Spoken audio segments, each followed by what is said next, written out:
If it's all they tell them. It's like one team on. It's just surface. Tim, who's going to lead the town plan? That's not here. Are we still waiting on somebody? No. Okay. Just John Shuff. You want to lead it, John? Yeah. We'll go ahead and get started with the workshops, and first is the blueprint 2000 and Crawford Town Plan, all wrapped up. And John, from I guess you're going to represent the chamber. That's correct. And That's talk correct. to us about that. Okay. Well, thank you all for allowing us to present this implementation concept for the Our Town Vision to you. Although our concept was derived from Blueprint 2000 in Tallahassee, our project is much smaller, government much simpler. Therefore, our organizational needs and associated costs will be much less.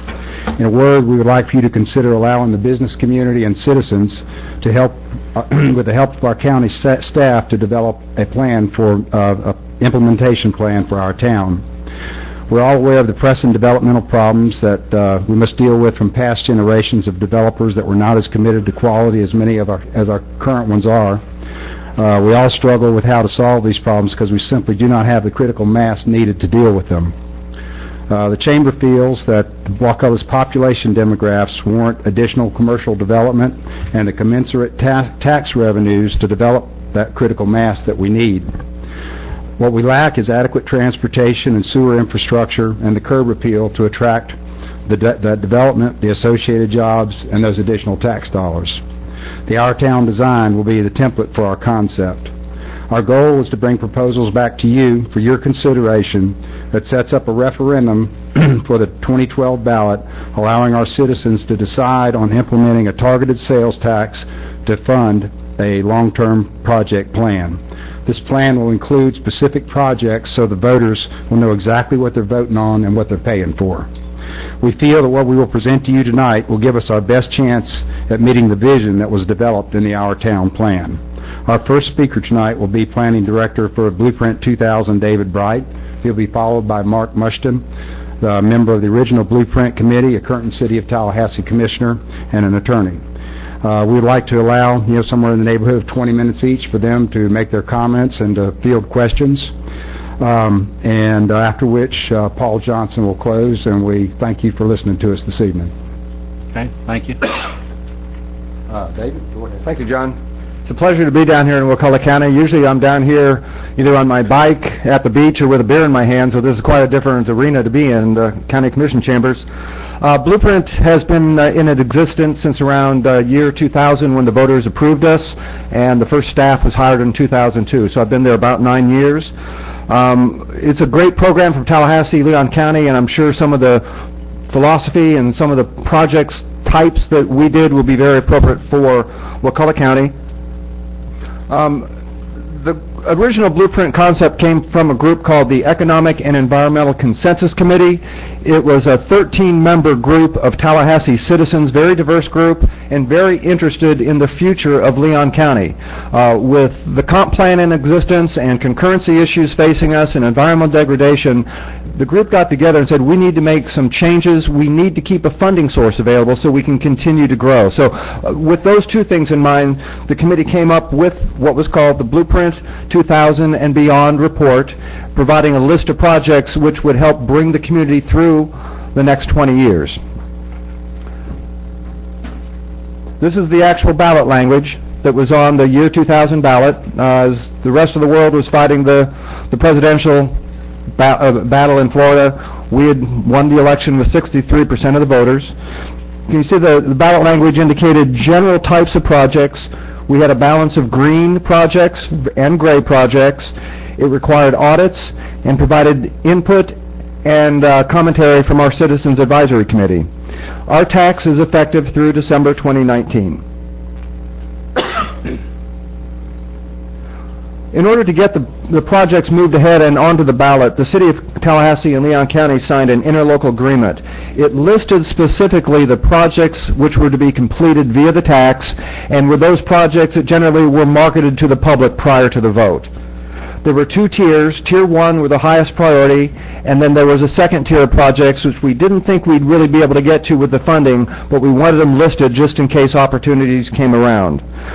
The comment on safeguards there points out that the primary safeguard was, in order for the commissions to change the priorities or the projects, there had to be a supermajority vote of both commissions. So in that case, it made our list of projects very stable. When we went into the program in 2002, we knew what we were going to do for the next basically 17 years. It didn't get changed every time we had a change on the commission, and that is really what's helped us get all of Capitol Circle widened and most of the Capitol Cascade project underway also. The Leon County tax is divided 80% for my agency, Blueprint 2000, for the projects that were in the interlocal agreement. 10% also goes to the city, 10% goes to Leon County, and they also had signed interlocal agreements indicating the general types of projects that funding was going to go to, and it was a combination generally of transportation, parks, and stormwater and green space. Blueprint was not just a list of projects, though. As the program was envisioned by the EECC, it was going to try to change the way we implemented projects in the community. Solve more than one problem with each project. For example, when you're building a stormwater pond, make it bigger than what is needed for the road runoff. Add some retrofit to take care of that Kmart shopping center or Walmart or strip commercial that was never treated when it was built in the 70s. When you build a road, just don't make it for vehicles. Make sure you have the amenities there for the bikes, the sidewalks, and make it a pretty facility. We're also a separate agency from the City and County Public Works Department. That has helped us a lot. We don't get the daily calls, fix my pothole. We are there to basically work on the projects that the community gave us the money to build. And that has been a major plus for the agency. We were given our charge of 9 major projects, and off we went. We do use other city and county departments in Tallahassee and the Leon County for our personnel issues and helping with procurement. We didn't generate all that on our own. So we generally have our own projects, but we still work with the city and county, and we definitely coordinate with other agencies such as City County Public Works, Tallahassee Leon County Planning, and both the City and County Growth Management Departments. Very good coordination also with the Department of Transportation, DCA, and the Department of Environmental Protection. The final thing is we do have a Citizens Committee and a Technical Committee that help us bring our projects through the design process and keep us in line so that we don't stray from that green and gray arena. And also, considering Blueprint never owns projects when we're done, we give them over to the DOT or the city and county, making sure what we're building is what the city and county and state can absorb. Obviously, we're going to be we were a bigger entity in Leon County than you will have here in Wakulla. Our original estimate for the entire tax collections was $728 million over the 15 years. 80% of that was to go to my agency, Blueprint, $580 million. That has dropped. The sales tax, as you're aware, has decreased significantly over the last 4 or 5 years. We anticipate we will only receive about $440 million now. We've had to drop some projects from the end of our program. Now, one thing that helped us, and this is something that you and your staff should really pursue, leverage your dollars. We have received $110 million in other people's money by writing grants, by having road projects ready, going for state infrastructure bank loans. So be prepared with projects, and when you see a funding pot open, put your project hand out there in front of District 3 or some other agency that can help you fund either your downtown project or your 319 improvements. As I mentioned, our roadway cross-section isn't just 4 lanes. It is usually, in most cases, a 6-lane corridor with on-road bike lanes, a 5-foot sidewalk on one side, a 10-foot meandering trail on the other, and at one point we will have the capability, if it's ever needed, to add some kind of transit amenity, such as a special bus lane, either on the road or on a special road to the edge. We don't know if that's ever going to occur on Capitol Circle, but that was the holistic philosophy of designing a corridor to move people, not just vehicles. When the group first got together, when our board first got together, we prioritized all the segments of Capitol Circle, again, so that we could be given our marching orders and be told which ones to work on first. We did that. They were generally based on traffic volumes. First project we built was something that had already been designed by Florida DOT, but they had no money to do. We provided them nearly $45 million to buy right-of-way and another $30 million to actually construct the project. They did all the work. We gave them the money. The next segment south of there to Orange Avenue will begin construction early next year. We got a federal earmark on that when earmarks were vogue back in 2006. We got a very large state infrastructure SIS grant, intermodal system, strategic intermodal system, forgot the acronym, to buy right-of-way, and we're now getting money from DOT to help build some of that project.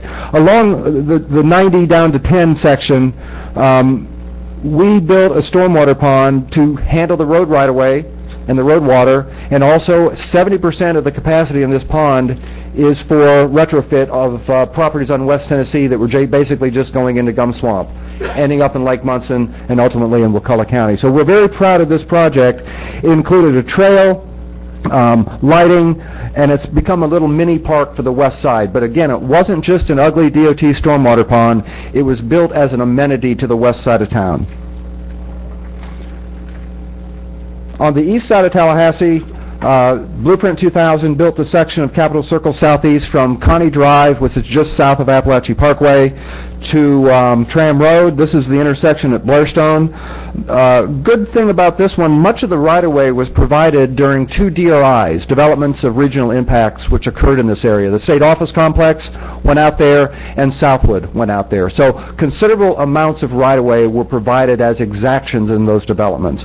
But Blueprint then had the money to go into design, build, finish the project, and get it built. We actually had this project under contract 2 years before we collected our first penny. We had bonded out our sales tax, so we got on the ball and had this underway before we even had collected our first penny sales tax. Again, this includes the normal Blueprint cross-section of meandering sidewalks, bike lanes, also considerable landscaping along this corridor. I never would have thought in my first years in Tallahassee that this section of Capitol Circle would be as beautiful as it is. It's a wonderful amenity to the south side, which also was one of the goals of Blueprint, help move development in Leon County a little bit further south and away from the Thomasville I-10 corridor, which couldn't handle much more. Continuing around the circle, here's the section between Tram Road and Woodville Highway. A lot of this funding, again, came to us because we were ready. We got a TRIP grant, which is Transportation Regional Incentive Program, both to match our right-of-way money and match the construction bucks. So again, if you're ready, DOT may have something available for Crawfordville Highway that you can match your sales tax and basically double your dollars. Next. The next segment is between Crawfordville Highway and Woodville, and it is all ARA funded. Again, we had the design plans at 60%, so when ARA came around, we could go immediately into design build. So not 1 cent of Leon County's Blueprint money is in this section. Now changing a little bit to the green part of our program, this is the Capitol Cascades Trail. It will extend basically from East Tennessee Street, Franklin Boulevard, where Leon High School is, all the way to the south side of the community, Spring Hill Road, Lake Henrietta, and ultimately to Lake Munson via some existing trails that the county has built. Downtown, there's a 24-acre Cascades Park under construction. So if you've driven up South Monroe Street just before the Capitol, you're seeing this project. It's a major stormwater facility that's going to be disguised as a world-class park. That's our motto. It's going to help the flooding that occurs on South Monroe, that occurs on Franklin Boulevard, and also basically capture and treat a lot of water from the downtown area that currently is not treated at all. It's a $30 million project. We've gotten about $5 million in grants and donations on it.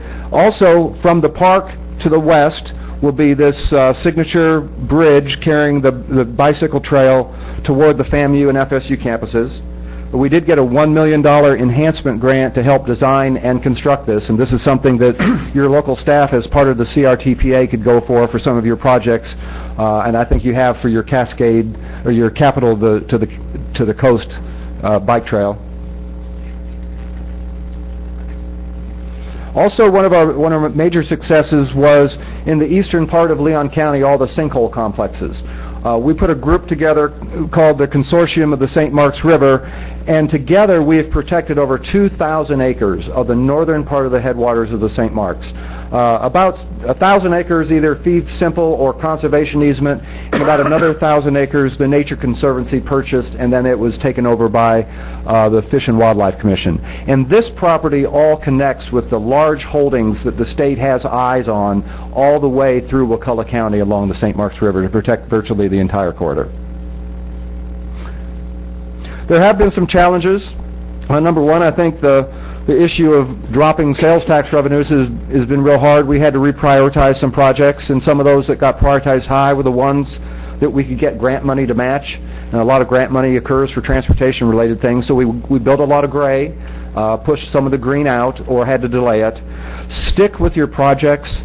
When you come up with a list, every time a commission changes, and I say this as a staff and not to my commissioner, don't change your projects, because that's what kept us moving ahead. Unlike many projects in Tallahassee during the 80s and 90s, we move ahead 2 steps, back up. We've gotten our projects done because we stayed with the projects given to us. Go for grants, have your projects ready, and try to go for some free money. On that, I would like to turn it over to Mark Mushin. As John mentioned, he was an original member of the Economic and Environmental Consensus Committee, and he's been a Tallahassee City Commissioner since 2004, I believe. Anybody got any questions for David? Move right into the next. Thanks, John and David. I appreciate the opportunity to be here. I know a lot of you guys. As John mentioned, I'm a lawyer also, and Heather Encinosa and I practice together. So if you have any legal questions, they should go to Heather, not to me.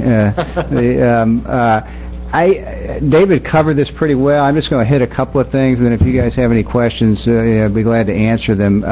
I started on this before I was a city commissioner. I was the chair of the Chamber of Commerce in Tallahassee for a couple of years. And we were fighting with the environmental people and trying to come up with something that we could agree on, and we eventually kind of honed it down to about 6 of us and sat down to try and figure out what we could agree on, and that's how we came up with this thing. One of the big hurdles that we had to confront, and you may too with what you're talking about, is that we ended up spending a bunch of local money on state roads. And there were people that didn't want to do that, that said, hey, that's the state's responsibility, that's not ours. And my position was, if that's right, and we could be sitting here for 70 years waiting on the state to get to that. So we kind of blew through that and went ahead and got the referendum passed. And it's one of the reasons I ran for the city commission, because once we got it passed, I didn't want them to screw it up. So and by and large, we haven't done that. We've stuck with what we said we were going to do. The one real benefit, and it was kind of blind luck on our part, was that once we got this tax passed, the DOT kind of moved to almost a shared cost type mentality, where they were, the programs they came out with, they're looking for people to match their money. And we had some, and a bunch of people in our region, Panama City and Pensacola, didn't. And so we got a bunch of the money out of the region because we had money that we could match it with. So I think it's been a very beneficial thing for us in Tallahassee, and that's really, if you guys have any questions, that's kind of what I have to offer on it. One other bit of history on it, real quick. But before we passed this tax, it was actually an extension of a sales tax that was already in place, that there'd been a lot of controversy about, because the prior commissions had flip-flopped all over about what projects were going to be funded from it. And there were, people said, well, you promised us this, and then somebody came and wanted something else, and it didn't get done, and something else did. And so we tried to build in, when we did this, we felt like we had a big hurdle to overcome to get it passed.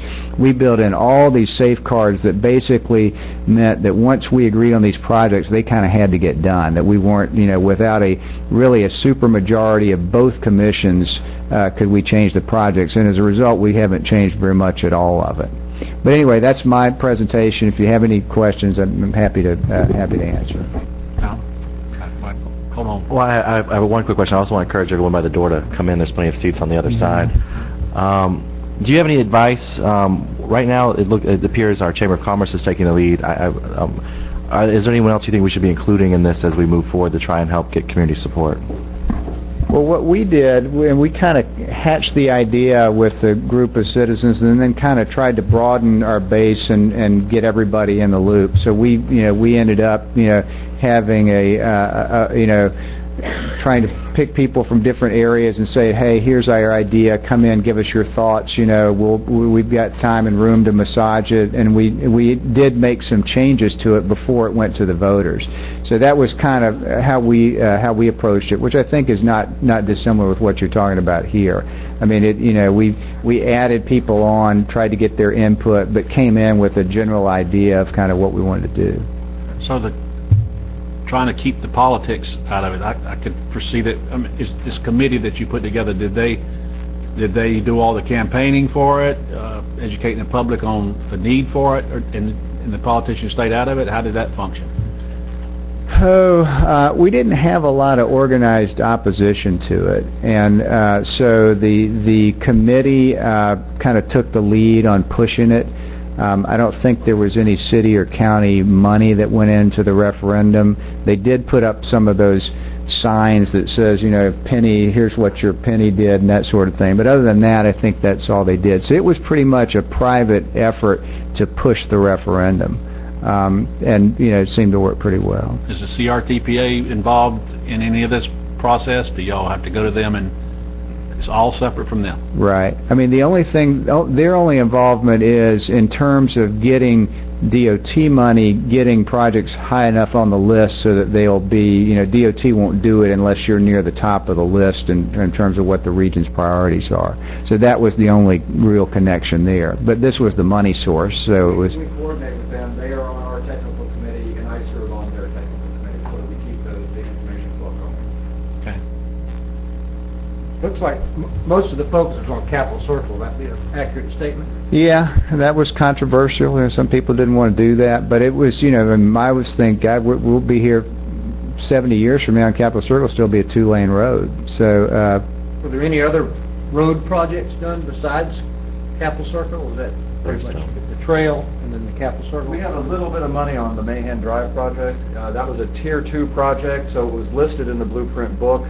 The board did think that was a high enough priority, and with some state money already there, Blueprint just added a little bit to it to make sure it would happen. So the vote did occur, the supermajority vote did occur to bring that up to tier 1. I heard Mayor Marks mention something about the south side of something town, our town, or isn't there another initiative going? We have a southern strategy in Tallahassee-Leon County that, as I mentioned, was trying to move some of the growth further south, provide better jobs, a little bit higher level of housing, because we were just strangling ourselves on the north side by I-10 in Thomasville. So the goal was to try to make the south side a little bit nicer by putting in better roads, attracting some industry. The overall blueprint book indicated the desire to locate a couple new business parks on the south side. That never materialized because we still have a lot of vacancies in the existing ones we have, especially Innovation Park and Commonwealth Center out at I-10. So Right, the Gain we never Street. built that, but that was a goal. Gain Street project is not Blueprint 2000. And No, but some of that sales tax money, remember he showed that 10% went to the city and 10% to the county. Well, we each put some of our 10% into Gain Street.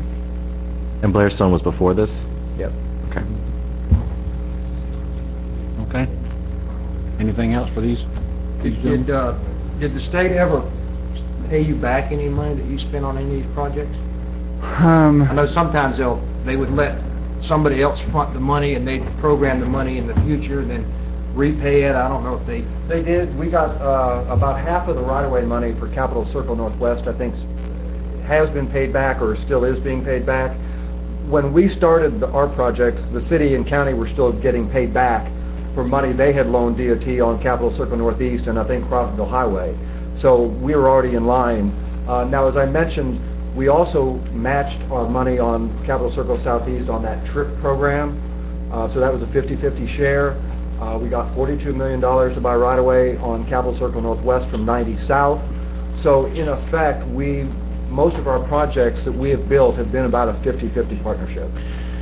And I would want to point out the CRTPA, if you're ready to go, they will probably prioritize your project higher. You just want to make sure that as they revise their 5-year plans, keep your 319 project in there.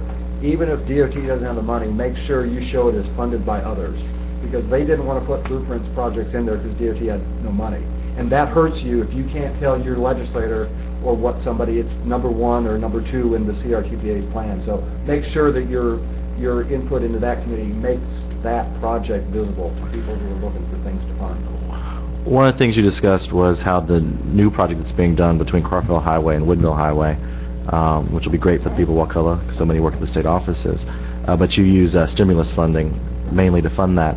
How did Blueprint help make that happen? If you're not using your dollars for it, what did y'all do to help make that happen? We had, about the time Blueprint became in existence, the city was already working on the PD&E study, which is the required environmental analysis done before you even start construction. We had acquired all the right-of-way prior to the ARA funding becoming available, and we had gone to a 60% design. So when the ARA funds became, you're supposed to be construction ready. We weren't quite construction ready, but the feds think a design build, when you just pretty much have to finish your design and immediately roll into construction, that's where we were. We had most of the design, we had all the right-of-way, and we could move that into contract within a couple months for the design to start. So you had already used Blueprint $2,000 to buy the right-of-way and start the design? Yes. Okay. And then we actually, part of the land was federal national forest. There was some trading of right land. across from the flea market.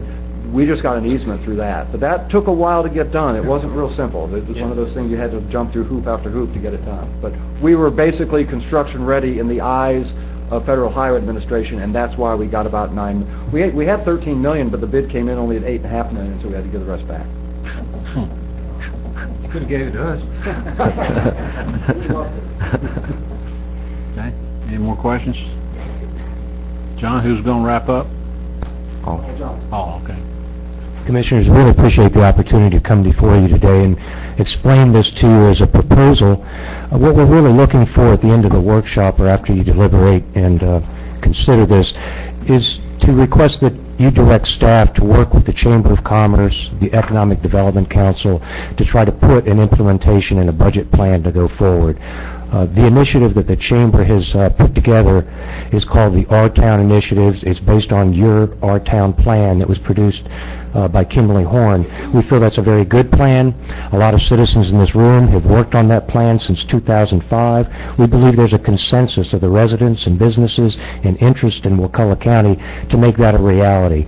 As was mentioned by these gentlemen, the best way that that can happen, we feel, is through a public-private partnership. The Wakulla Chamber, the Economic Development Council has looked around, and unless there's a high-tech, large industry that wants to drop out of the sky and land in Wakulla County, we think this is the biggest bang for our buck to increase economic development in businesses in our community is right here in downtown Crawfordville. And so today, we're just asking to do that. We're simply going to be looking for, as I mentioned, an implementation and a budget plan. We'll work with your staff to consider all alternatives, the legal end, the financing end. We plan on putting together a citizens group to look at the environmental interest of conducting this plan, as well as the human interest and the welfare. We think that Kimberly Horn has come up with a good strategy, an alternative strategy to what DOT has for simply 4-laning, as was mentioned, just 4 lanes of asphalt going down 319 from Wakulla County through Crawfordville is not going to get what our citizens, I think, want and need, at least the way they've expressed it. And so I think we would be working strategically at the intersections as part of our Blueprint 2000 or our town plan to basically use our fundings from whatever revenue sense, be it a 1 penny sales tax or other revenue sources, to go to those intersections and develop them with the streetscaping, landscaping, turn lanes to provide a flow of traffic so traffic doesn't stop like it does right now on 319. That seems to be creating the traffic bottleneck right now. Is not necessarily the slow flow of traffic, but it's the stopping of traffic, and that's what we're here to do today. Be happy to answer any questions. We have a number of citizens and board members here that are, be interested in providing, I think, support and comment. Yes, Commissioner. Have you already reached out to Kimberly Horn and our law firm to see if they'd be willing to work with you? We've reached out to Kimberly Horn. We believe that the law firm which you've hired to work would probably be working as your client, basically. You're the client that we would be considering them to be doing this work for us, or with us, not for us, with us. When does our current 1 cent sales tax expire? 2017. 2017. We would be looking, if we go forward with this, to get a ballot, if we need to do that, Randy, to get on the ballot in 2012. Pardon? An additional If one? we need an additional sales tax funding. We need to talk to the attorney and talk to some people to get the research and the details. But tonight, we're just simply asking for you to consider directing staff to work with us, again, in a public-private partnership. We think working together, we can crack this nut and get what we've all wanted for a long time, is better traffic flow and a better downtown Crawfordville. Now, we talked at one time about a CRA for the Crawfordville town delineation. And that could be another form of funding to overlay to make this project happen. But we're talking about multimodal pedestrian traffic, bike traffic, landscaping, streetscaping, gateways, and I think the document that was handed out to you goes into that in a little detail. Do we need a motion for that? No, we can do it here, but we can come back at a regular board meeting and make it happen. And that's what we'll do, Paul, Yes, sir. get you agendaed and do it that way. Okay, we just want to answer any questions. We think this is a good plan to move forward. Idea. I mean, it's hard to, you're going to have to do some work to educate absolutely. the public why we may be asking an additional, a separate penny altogether from them in these hard times. I mean, people are tired of tax, but if they see the benefit of it, then that's going to be this committee's job to educate. And I would think that it would need to be restricted maybe to just improving 319. Right, well, Because everybody benefits from that, and if it's to build a new park in Crawfordville, I don't think we get countywide support. Right, I agree. two things, and I think, and Paul or John might be able to address this issue. I don't think they've decided how they want to fund the initiative yet. I think they want to explore that still. And also, well, we won't, and I think they're still trying to figure out the list of priorities for what the programs would be.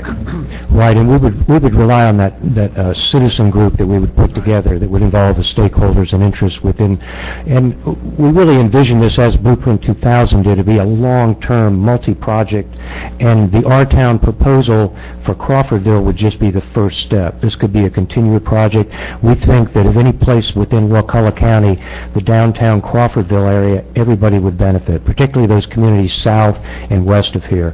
Panacea, Ocklackney Bay, and those individuals would definitely benefit from a better shopping, a vibrant downtown community here. So our Blueprint 2000 is the Crawfordville Town Plan? The Blueprint 2000 is the City of Tallahassee and Leon County's plan. Right now, we're talking about coming up with a public partnership to do an R-Town plan. That would be the first project, yes, Pretty sir. much following this example of the Crawfordville Town Plan. Absolutely. It'd be following what your consultants has already done with the vision. The vision is just the feel and the description of the plan for a downtown Crawfordville. What we would be bringing back to you for approval, if you want to direct staff to work with us, is a full-blown project list, a way of funding it. If we did go with the sales tax and wanted to go forward on the 2012 election ballot, we would need to have that language in place with the Department of Elections, I believe it is, by February of this year. So we'd be on a pretty short time frame to work that together, but we think it can be done. And A lot better to appreciate be it. on referendum in that way. And one other point I just want to make, I know all of us, particularly in this room, and I know up at this dais, have wanted the improvements of Highway 319 for a long time. I probably will never see the results of all this effort over the next 20 to 30 years, which it could take to complete that R-Town as it's envisioned and laid out. But it's worth starting, and it's worth knowing that, that so to speak, the politics would be taken out of it, that there'd be a clear plan and a path to make this thing happen. And that's what we're looking for today. I ran into Commissioner Nancy Miller in Tallahassee earlier today, and she mentioned she worked on this in Tallahassee some, and her biggest advice, and I think we've discussed this, so it isn't a secret, I'm just saying it for everybody again. She said one of the things that she thinks was instrumental in helping it pass was the buy-in from the whole community. Correct. So not just from the chamber, but reaching out to the other people in the community to help bring them in. So, you know that, I'm just... Yeah, I agree, and I agree with that. And if you want to take support from the community. I know there's individuals here that do support this program. So thank you very much. Oh, Thank you. I think this sounds like a good idea. I'd like to see the chamber work with our staff and our consultants and our attorney to help move this forward and try and figure out the best way we can do that. Mike, you and Randy have both been with the CRTPA and dealt with that process over time. My impression has been that if we don't take some of this responsibility on ourselves, that we might be waiting forever before the state moves forward. Won't happen if we wait on CRTPA. It won't ever happen. I'll go ahead and say it before Jerry does. We want to be sure what this is going to cost also. Well, if the citizens, if you present it properly and you get the citizens on board with it, they will approve it. That's the, you bring the entire county into it. Tim, The best example we can sell is the example of Capitol Circle from Blairstone around. That I don't know. We don't know it. I know it, but that project there is going to develop Wakulla County. It's that project from Blairstone around and Southwood. That's where all of our residents are going to come from. That's the development engine of Wakulla. I think the question Randy was alluding to, and this might be a question for Tim or Heather, what would y'all anticipate? And I don't know if y'all have had any conversations already, just time and energy. I don't know how much y'all think y'all are going to need or what y'all think the budget might be from the county attorney's office to help with this. Thoughts? We're going to have to sit down and sort of walk through it before we can make any estimate. I mean, I've already told John that we'd be happy to work for free to identify revenue sources and things like that with them. You know the concern. Oh, that's right, and I already sort of knew that, so that's why I was just I was hoping you'd say you're glad to help work, and you're not anticipating costing any charges up front. And if you start to see a place where you think it's going to start to have to bill us, you give us a heads up, and we could decide from there. But right now, as long as we're all working together to move this forward, I think it sounds like our whole board's in agreement with staff direction with moving forward with this. Sounds good. All right, that's it. How about citizens? Any citizens want to have anything to say concerning this? Okay. Not, we'll... Is Paul, I guess, John, Kevin, Paul, are y'all planning to release this press release y'all gave us? Yes, we'll very shortly set something up with Heather, and we'll get this ball rolling and just start giving y'all regular reports on where we're at. And we'll wait for your direction on that if you need to in some way codify that to a vote. Is that necessary for us to begin working with? Do we have to wait till after the 15th before they can start coordinating? Yeah, we can start coordinating now. I think we got consensus. If you guys want to do a formal vote, you certainly can, but it's not something that I don't think requires. And if we start spending money, then we need to bring it back and vote. And that We're not spending money. And that would be my final direction. If this starts to, I know everyone in Wakulla County who cares about Wakulla County shares a similar goal that y'all are working toward, and I'm excited about y'all embracing this and helping take the lead on it. If it comes to a point where it starts to overwhelm our staff, someone will give us a heads up and we'll just start discussing it at that point. But I'm not anticipating that. We appreciate that, but we would like a formal direction from the commission for county staff to work with us, so we can have a formal arrangement with the chamber and the EDC. When you're ready to do that. Somebody needs an agenda. Well, it'll come back as an agenda item for the minutes from the meeting. How do we need to bring it back as a separate agenda item to have a formal direction, or will the minutes being ratified help? My perspective, no, but it sounds like Paul would like that. what That that would request probably is. would be September 6th then. Well, I mean, we have a consensus. We've done this before. Like Alan said, They're somewhat in the time frame. That's up. Paul, I can't see you, so it's hard to talk to you. Sorry. I'm glad to do whatever you want us to do, and we can bring it back as a commissioner item and have specific direction, or we can ratify tonight's minutes, which have given direction for staff to work with you. We'll do whatever you're comfortable with. What is your preference? Whatever your preference is, but I think there needs to be a formal understanding we are working together on this, so that neither of us are wasting our time. I think the ratifying of the minutes will convey that, because Okay. All right. Thank y'all. thank y'all very much. I really appreciate it. We'll let if y'all need to leave. If you're staying for another workshop, we'll wait a few minutes here for you to clear out, and then we'll get started with the next workshops, which is budget. We want to do the budget. We'll get started with the second. And get everybody to have a seat, please.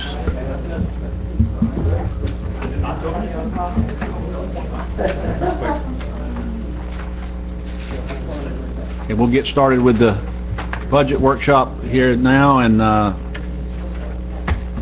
Tim, you can get us going. Okay, good evening, Commissioners. This is the fourth budget development workshop for the fiscal year 11-12. We usually make this workshop kind of a wild card. We usually don't have an agenda for it because tentative budget's been done, it's in your hands. So we usually wait for direction from you. Or we usually talk about, I know last year we talked about CIP a lot because we didn't get to that the last workshop, which we were scheduled to talk about, but usually that workshop is filled with general fund items. So I have a short little PowerPoint just to go through what we're got on the item for you. So if you'll indulge me. Just to give you an update, you got your tentative budget on July 15th. Is a general fund budget of $18,870,740. It's a 5% decrease from the previous year. You have a capital improvement budget over 5 years of $12,307,154. It's a 16.2% decrease from the previous fiscal year, for a total budget of $44,617,621, which is 12.4% decrease from the previous year. The clerk's office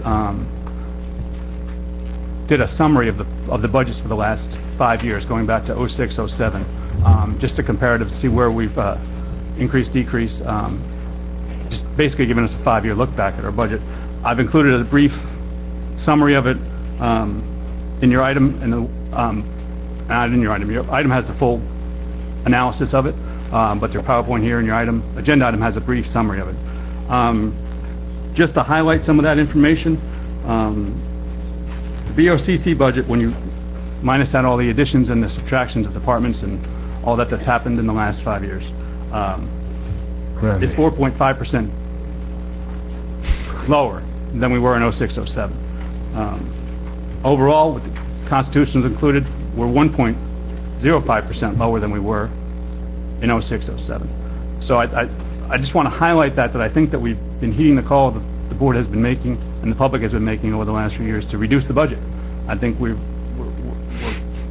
slowly but surely decreasing our budget, reducing the amount of personnel. As you'll see in the item later, we've got less personnel, we've got less expenditures. We're back to our 06-07 levels. So I think we're sure. With that 06-07 number, are you looking at? Is that, I'm just curious for my own edification, is that counting the money we put aside to put in the reserve this year? Yes. So that's still, because we've increased the amount of money we're putting towards the reserve, that's showing less of a reduction in actual staffing costs. I'm talking about, so like next year that we budgeted money for to go towards the reserve. That's not in this. It's not in the expenditure budget? This is operating costs, basically. So basically, to put it in simple terms, we've returned and lower than pre-Pingree spending levels, basically. If that's the benchmark, yes. Yes. Yes. I think it's just important Nothing against Pingree, but I know I've heard it a lot out there. You used to run it like this, and why can't you? Well, there it is. I've heard a lot in here, so I completely agree. Absolutely. We're below that level. It was before that era started. Yes. To continue on with this year's highlights, just to go through the general fund revenue highlights, our ad valorem from our June 1st estimate since the last time we met at our last workshop dropped even a little bit further, slightly, 22,000 additional dollars, so we were able to absorb that, which brings our total ad valorem decrease this fiscal year to 9.7%, or $971,278. We were able to see a state revenue sources increased, and this is directly related to the increase in the CST as well as the PST. Your local revenue decreased. Big decreases in planning and zoning. Your building department revenue decreased substantially. That budget is 50% lower than it was last year, which kind of is an indication of where we are with the economy and the building sector. Hey, hold it right there. Okay. You're calling that a state revenue source only because it's approved to be levied by the state, or that's not a state? I mean, we're levying it locally, the PST and the CST. I'm not sure I understand your statement there. I guess you're saying, why don't you levy the state revenue if it's coming from our citizens? Well, I guess I'm putting if it goes through DOR, I'm considering it a state revenue source, but Okay. And that money hadn't come in yet. You're probably technically correct. We should move it down to local. That's money projected to come in. Yes. And it should be local, and in addition to that, which we'll debate here later, but that's a very, from what I've heard from you, is that's a very conservative amount. That's only 9 months. Okay. Yeah, and that's 9 months, and it's only from two of the largest providers of electricity in the county that we based our No water, revenues no on. gas included. How about we're talking about providers of electricity. Are you talking about St. Mark's Powder? No, the estimates are coming from Talquin and, I can't think of the other one. Progress Energy, sorry. Okay. Thank you. What are we doing about St. Mark's Powder and CST and a couple of others, the elevator company and whatever, on their electricity? I wanted to talk about that later. Do you want to talk about it? Is this We'll talk now the time to I drink, think or do you want to do? We can do it later. It's fine. I just want to know that something's going to... We've also budgeted zero fund balance to bring forward, so there'll be no fund balance in this budget brought forward. Basically, in layman terms, that means we're not spending any money out of savings. Exactly, correct. We've also reduced the jail bed funding based on estimates as well as previous actions to replace the funding to the rainy day fund. We're budgeting less than the rainy day, the housing prisoner fund.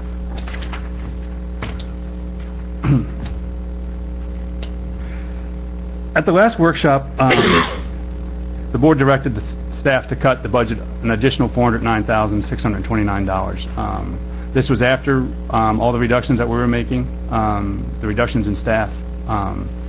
We still came up with a shortfall in expenditures, or revenue, so to speak, close to over $400,000. The board directed us to cut it across the board and share it with our constitutionals, and those are the amounts that we were able to reduce.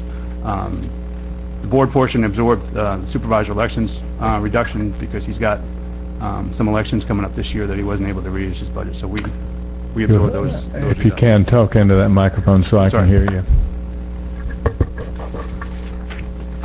Positions. The board side, we were able to eliminate 7 general fund positions, and I've listed them there. We were also able to eliminate 3.5 building department positions. 2 of them were vacant. We had continued to fund in anticipation of filling them, but the revenues hadn't turned around. Building sector hasn't picked up, so we're going to go ahead and just eliminate them out of their budget. And that's how we were able to reduce their budget by 50%. Sheriff's Office also eliminated 7 positions. If you include the housing positions at 9.5 that we eliminated last year, they weren't general funded, they were grant funded. However, administratively and out of your purview, it brings a total of 27 positions that we were able to reduce from last year. And this doesn't mention also when we reduced our public works budget, the people that were let go from ESG, which aren't county employees, but Correct. lost their jobs because we reduced their funding. Correct.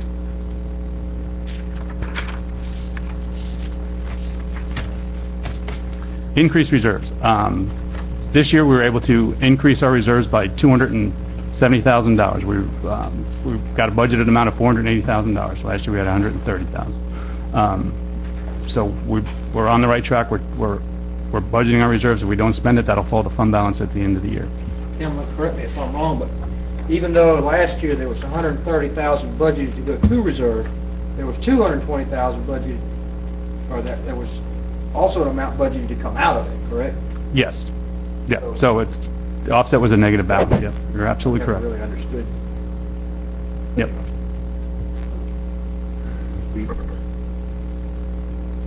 We had budgeted money as a reserves fund that we could spend. That wasn't specified line item, correct? Yes. And that, Well, if we start spending the reserve, if we start spending the budget reserve, right, we're not doing that. yeah, that's something we shouldn't be doing. We got to operate within our income and expense. Have you taken into account, I know this past fiscal year, we had to take a bunch of money out of jail bed revenues, and to make up for the previous year before that, we had to take a bunch of money out of the $700,000 short of the road department, I think. That's what we did this year. Last year, we had a $550,000 transfer from the jail bed revenue. To supplement revenue, we've taken that out. That's no longer included in the budget. So that's Basically, the money spent this year, last year, whatever, should include that reserve we had to spend. correct. But that was a non-reoccurring, so that's been eliminated. So that led to the over $2 million revenue shortfall that we had this year. We're no longer transferring money from the road department to help pay salaries in the administration department, Correct. which has been done in the past. No money coming out of wastewater or solid waste to help pay salaries for administration. Yes. Health insurance premiums. The only item we were not able to address in your tentative budget was any health insurance increases. We weren't able to get the rate increases from our broker in time for the publishing of the tentative budget. We've been working with our broker through our insurance policy to try to get the best rates that we could, and they've given us three options. One option is to remain with CHP, and require a 1% increase. This means the offset is that there's going to be higher copays for the employees when they go to see their doctor or whatever. We've attached the differences in the programs to your agenda item. The second option was a 4% increase in the program, which means no change to our current situation. It would be the same insurance policy, no increase in copays, which would require a 4% increase in cost. The third option was to switch healthcare providers altogether and go with United Healthcare. Go with who? United Healthcare.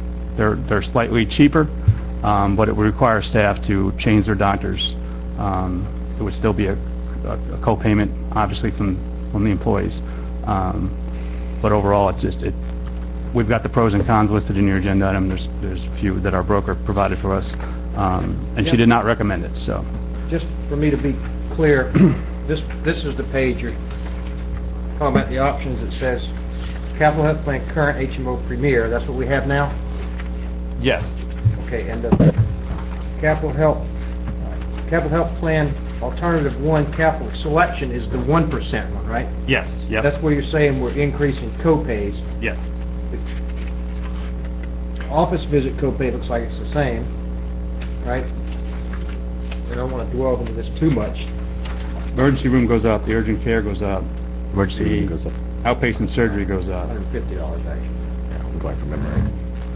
I'd like to stay with CHP. I don't know if anybody else is even, if that's, like, I'm not going to vote to switch health insurance provider.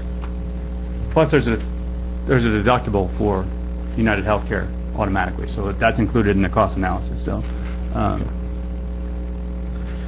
it's a little bit more costly for the employee. I know that, and I talked to Debbie some about this yesterday, and I know there's little we can do to help control this, but I would like these numbers sooner next year. It's our broker's fault maybe, so maybe we need a new broker. I don't know. I don't know how we do it, but having like 2 days to make it, this decision was supposed to be made yesterday, and we have to make it by tomorrow, so we can't. One of the things I would have liked to have done is uphold staff, is basically what I'm getting at. Let's make a decision and say, now here are the two options. What do you prefer? And see what the reaction is. But we don't have time to ask anybody.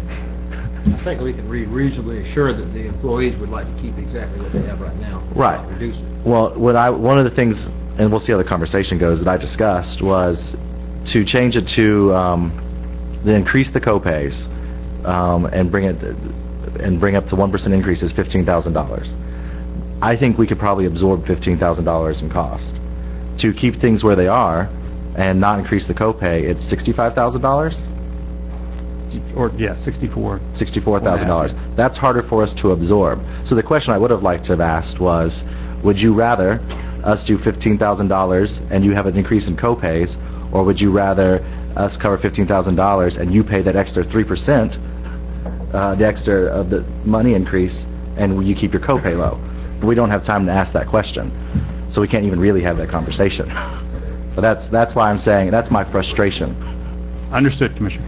I wanna go with whatever costs the county the less, and if that's the 15,000. Well, and we also have the option of we don't have to increase any pay. We don't have to pay the 15. We don't have to pay the 65.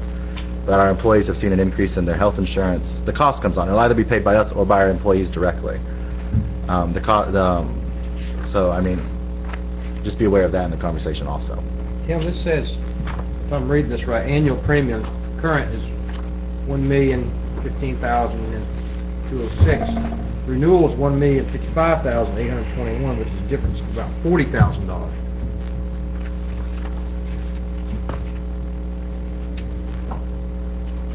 Am I misreading something? Are you talking about the cost of the program? The bottom line says annual premiums. Okay. All right, current is $1 million. You see what I'm talking about? Far left column. Yes. And it says renewal $1,055,821. That's only $40,000 difference. But I don't think the employees that they're based, is that all the employees that that's employees? Our costs are based with all the constitutionals, including the sheriff's office. I don't think the number of employees that they list over here includes the sheriff's office as well. It does not. So. And what does that mean? If it's 40,000 increase for us, okay. So that number doesn't include the sheriff's department. they have a lot more employees than we do too, don't they? Yes, they do. And the conversation, the $65,000 would cover the sheriff department's increase also. If that's the case, I don't see how it could cover it if it's 40,000 difference just for us. You see what I'm saying? Yes, that was not right. What's the 4% of $1,015,000? $40,000? How much? 40,000? Okay, well, that's the 40,000 right there then. So then their numbers aren't included in this. No, yeah, they said they weren't, but if it's 40,000. I think these numbers do not include the sheriff's office. Okay, I know that. Right. But if they're just us, all right, and it's $40,000 difference to renew with the same plan, there's at least twice as many employees out there. So in other words, if our employees is 40, the whole county should be at least 80. This 40 is the clerk's office, the county administration office.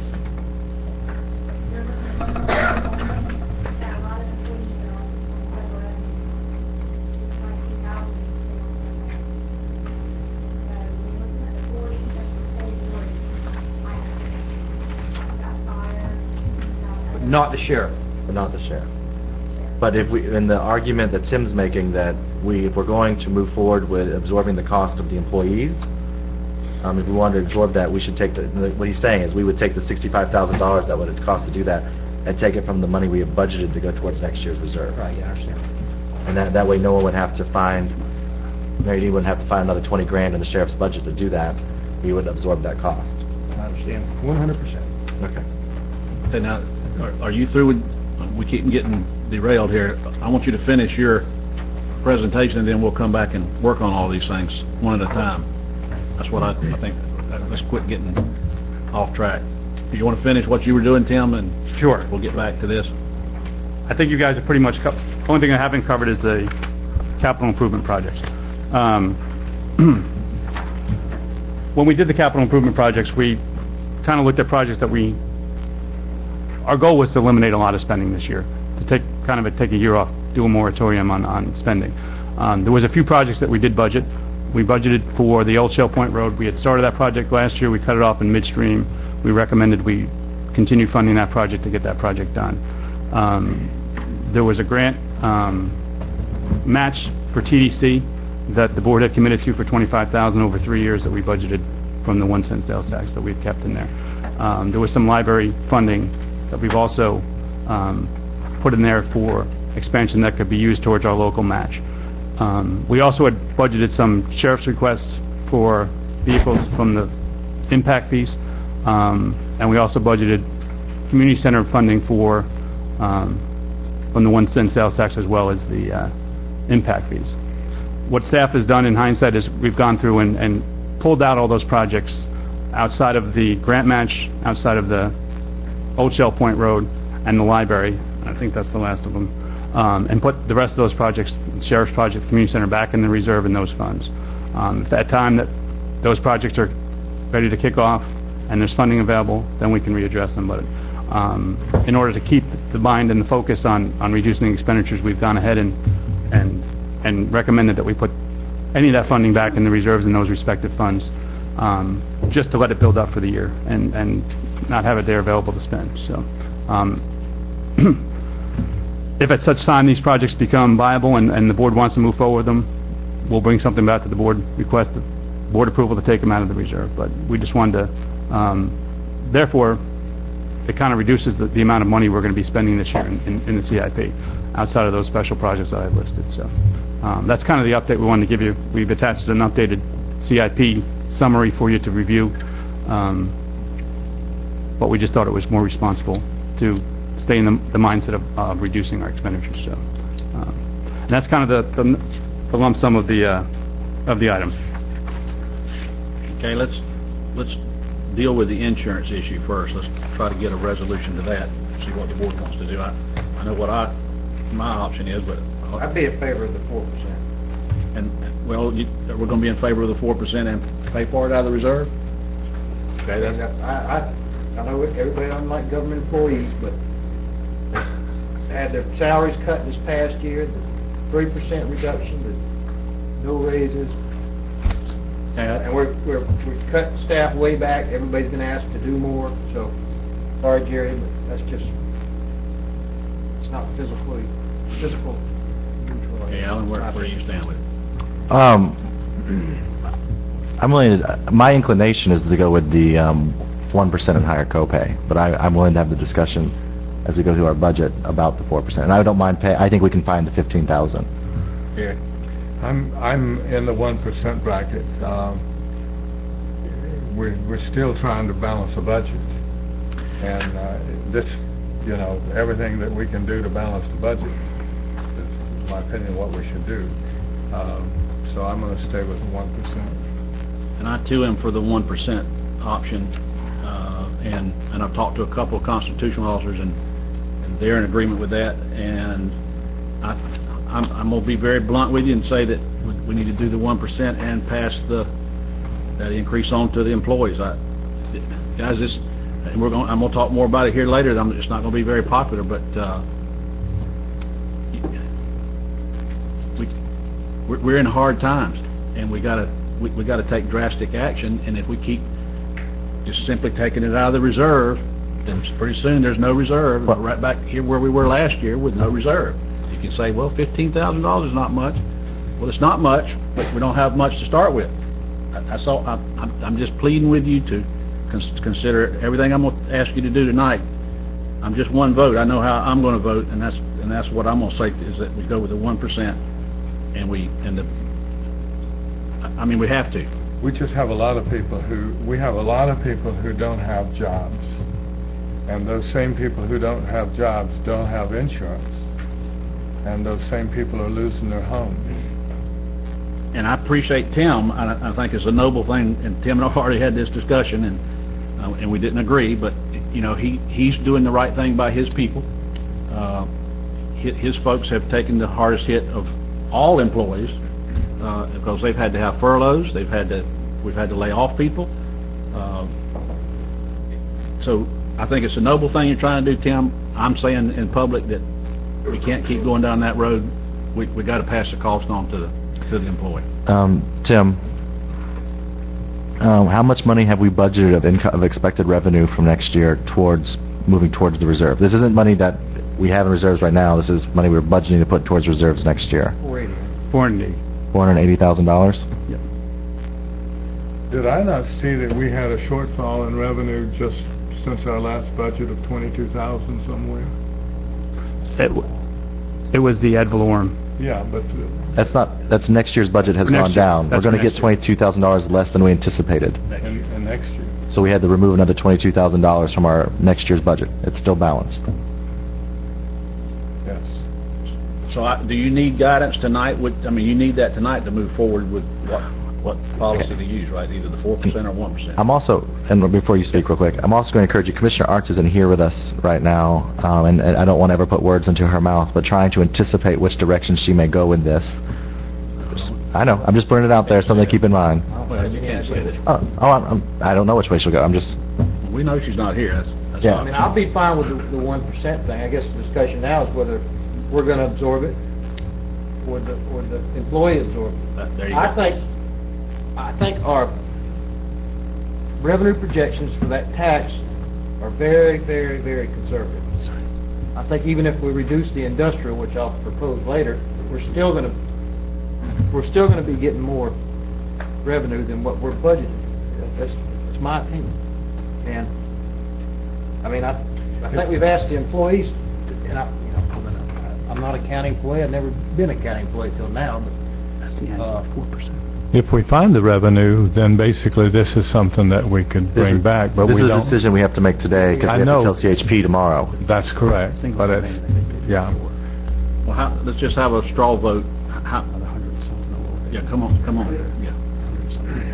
Unless I'm missing something, this United Healthcare proposal, you can reduce the employee's premium, you can reduce your cost, and they get a better policy. Under the current plan, they can pay a maximum of $4,500 per family. United Healthcare, they're going to pay a maximum of $500 per family for the entire year. So if you compare it to, say you kept the exact same plan and just renewed it, so you take the option number 2 here, the United Healthcare is $376 a year cheaper than doing a renewal, and they're going to have a $500 a year maximum cap. It just seems to me that that's a better plan altogether. I might take a closer look at that one. And I did. I asked the question of some employees what they would prefer, and they want to stay with CHP. And the biggest reason is because they got to get all new doctors. Well, CHP is comfortable, and it's probably the most popular. I've got United Healthcare, and only because I try to squeeze a nickel and been happy with the healthcare. Comfortable with their doctors. Oh. That's what I'm saying. Yeah. But that's the feedback I got. That was the biggest issue. Just you won't have to look for no money. You won't have to look for any money, and they won't have to look for any money in their own personal budgets.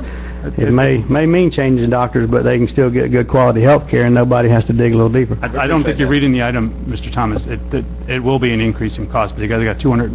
Each of them got a 200. Each person's got a $250 deductible on top of the if they're a family, a single with a spouse, you would pay what your normal contribution is on top of that $250 deductible per person. So their annual cost actually goes up with comparison-wise, if a single would pay $53 if we do a 1% increase for the annual cost, because it pays nothing now. So 1% of what the annual premium would charge him $53. With United, a single is going to pay $250 off the bat because they have a $250 deductible. So anytime, up until they pay that off, they've got to go to the doctor and pay it every time. So their costs are different. 2 visits at what you have now, $125 for inpatient. That's to stay in the hospital overnight. Or not overnight, in and out. I mean, 100 for emergency room, 2 patients, 250 for inpatient hospital, is what you have now. 100 for labs. There's no charge for labs with the new plan. Everybody goes to the doctor, they have to have labs, blood work, stuff done. I looked at it. But don't they have to pay $250 out of pocket before their insurance co-pays even kick in? Yes. I think it's Yeah. So once they do, then they're done for the year. So you figure 1 lab and one inpatient visit. But they still have to, if they're family and spouse, they still pay their annual contribution to their health insurance. So their deductible is on top of that. You pay your monthly premium, but you wouldn't have any more co-pays, any more deductibles. You met your deductible, you're done for the year. I think you do still pay your copay after you meet your deductible. No, not with United. I mean, I've only spent 15 minutes looking at it, but it's getting a better plan. Well, can I also just add, just so you're aware, United changes their formulary on drugs twice a year.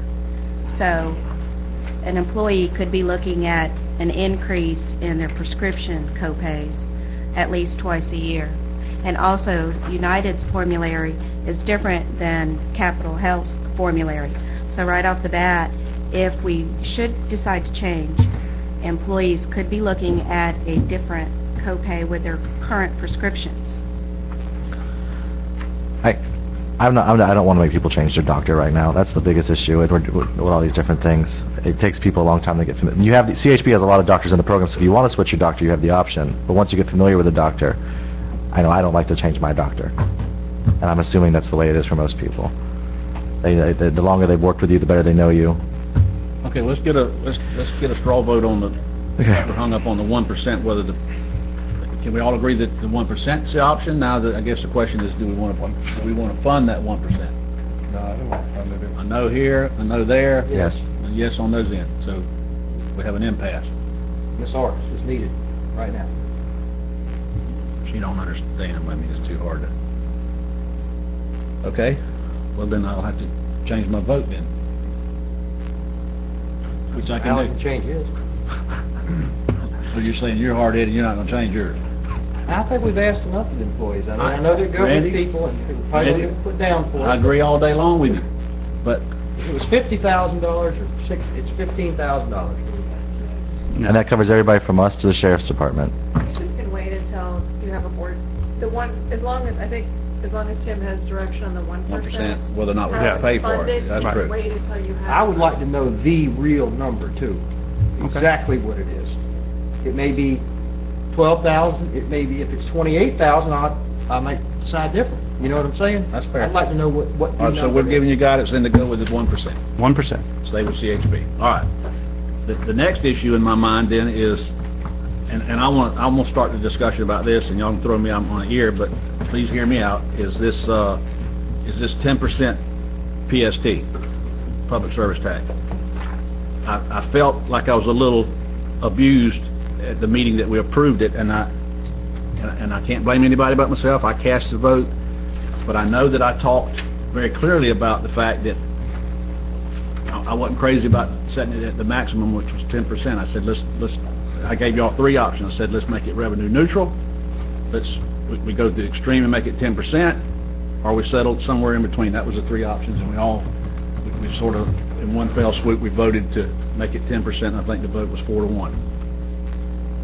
Since then, not realizing the drastic measure that we had taken, and I asked then, could it be changed before we put it into effect? And the answer I got was yes, by resolution, or by It would take an ordinance amendment. an ordinance amendment. Okay, now, You'd have to give notice to DOR 120 days in advance, and then it goes into effect the first day of any calendar quarter. okay. So here's where I'm at. Let me finish. You'll have ample time. I've lost a lot of sleep over this. I've taken a beating in the public, and that's who I'm representing, and I'm not for doing, if we do it at all, and I think it's a good idea to do it, but I think it needs to be revenue neutral. And what that means is, whatever we think it's going to bring in, which is, we were told up there 1.1 million. 1.1 million, then we need to lower the ad valorem taxes equal to that. That's what I said. Okay. Let me finish. You're right, you did say that. Anyway, make it revenue neutral. And then at least we're getting the tax, I agree with you, Randy, we're getting a good tax, a flat tax in place. But that means that we got to take another $1.1 million cut in the budget. That's what it equates to. I'm saying let's do that. Now, I'm begging y'all, I mean, as close as I can to reconsider, either do that or do 5% and still make it revenue neutral. Whatever we choose to put on the PST, I feel like we're not doing our job. I'm not going to vote for it. I'm going to fight it right down to the last minute, that if we don't make it revenue neutral, we're not doing our job as good public stewards of and I'm not serving the public that's telling me what they want. And if we do, and I think 5% is an adequate amount to start with. I can't believe that we went right to 10%, that we'd even consider that. Let's go 5%. I think those numbers are way low. I think 5% is probably going to end up generating closer to what 10% that we're anticipating getting with 10%. But at least at 5%, then we go back out to the constitutionalists and us, and I put a little piece of paper here, Tim and Will has graciously put this together. The cut for 5% then would be, if you look at the top, not the very top line, go down to that next paragraph of numbers, you'll see that, look at BOCC for instance, all the way over to the right. If we do a 5% PST, then, and make it revenue neutral, then the Board of County Commissioners got to cut $207,073. The sheriff would have to cut $300,010. The clerk, $12,508, and so on. Property appraiser, $28,085. Tax collector, $20,196. Supervisor elections, $9,900. If we don't do that, we're not being fiscally responsible. I mean, that's the bottom line. I'm not trying to shame y'all into this. I'm just telling you that I'm not going to vote any different than whatever we put on the right. We've got to take off on the left somehow and make it revenue neutral, or don't do it at all. And I think that's the wrong thing to do, is move forward just working on ad valorem taxes. I think we need to get this tax on, but be fair about it. I mean, that means we're going to have to cut. And yes, we're already at the 06-07 budget level. I'll listen to that argument all day long. But I'm in Jerry's camp when it comes to we're going to have to cut more. Now, with that said, I asked Tim what kind of things would we have to cut to attain a $207,000 cut if we do 5%. And if you look down in that next paragraph of numbers, we would have to do things like start chopping programs. That's the bottom line. I'm not going to tell him what programs to chop, but I'll be glad to do that. Yeah, I think that's I think at that point, if we're going to start cutting programs, no, it's that's not. No, it's not. No, it's not, Alan. That's not our job. That is our job. 100%. It's our job to decide what programs the county offers and what programs the county doesn't offer. That's not the county administrator's decision. Yes, it is. He can say county charter it is, but that's okay. I'll be glad to do that. And I'm not sorry I raised my voice. I'll be glad to do that. Okay. Mm-hmm. I mean, you're a Democrat. I understand that. I am. You like spending. I spending, and I understand that. So I don't. Okay. I don't care. I'm telling you what I'm going to do because I'm frustrated that we're going. I mean, I can't believe that we can look in the public. Let's just talk about it a minute. We just increased the MSBU from $61 to $75. We just imposed a $196 garbage fee. Rightfully so, they're getting something for it. It's still a new fee. In addition to that, we're not lowering ad valorem taxes. Okay, even though you say the rollback rate makes it change, I'll ask that gentleman here, Donnie Sparkman, to come up in a minute and explain why most people who have property, homesteaded property, don't see a decrease. They won't see a decrease. They're going to, in fact, many will see an increase. That's just how it works because of the Save Our Home Act. The other part is, here we are talking about putting a public service tax on them. Where does it stop? And they just all got a 3% pay cut because most of us in this county work for the state. Where does it stop? And we just can't keep doing it. We can't keep government at the level that it's at now. We've got to start cutting programs. Now, I'll be glad to share with you some programs I think need to be cut. I think that's they're right there. I think that is our direction to go. I really do. But first we got to agree that we want the PST to be revenue neutral. If we can't agree on that, I'm not going to waste my breath. You don't agree on that? I don't agree with that. We not only, there's several things. We cut, so we didn't have to raise the millage rate, the rollback rate. We stopped deficit spending, and we're rebuilding our reserves. That takes money, period. Only if you do the PST, Randy. Only if you do the PST does that work. Here's what I'd suggest. I mean, can you agree with me on that first, that you got to have the PST in place to make that statement be true? In order to rebuild the reserves, yes, okay. Not all right. yes. So we agree on that. Yes, at the funding level that we've agreed to in the budget. Okay. Yes, I agree. What I would suggest we do, I agree. I think the revenue numbers are grossly underestimated. Not gross, no offense. I think they're low. Let's get a couple months under our belt and then reduce it down. I'm 56 years old, And every tax I've ever seen government put on never goes away. Well, Mike, you Ever. sound like, Ever. I wish you'd made these points when we all voted for it. I did. I sat right here and made it. Randy, I'm going to embarrass you and say that you're the one who shoved it down our throat. You pushed it through. I shoved it down. Yes, you people's did. throat. Yes, you did. And Not I'm that much well. power.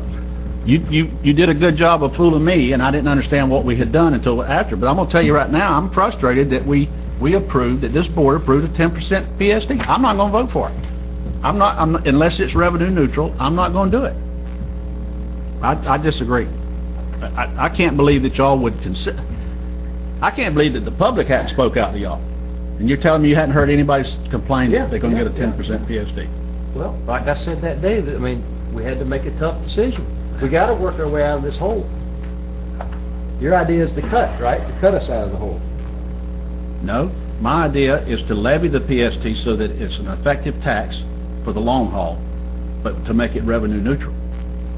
To make it simply revenue neutral. And if we can't do that, then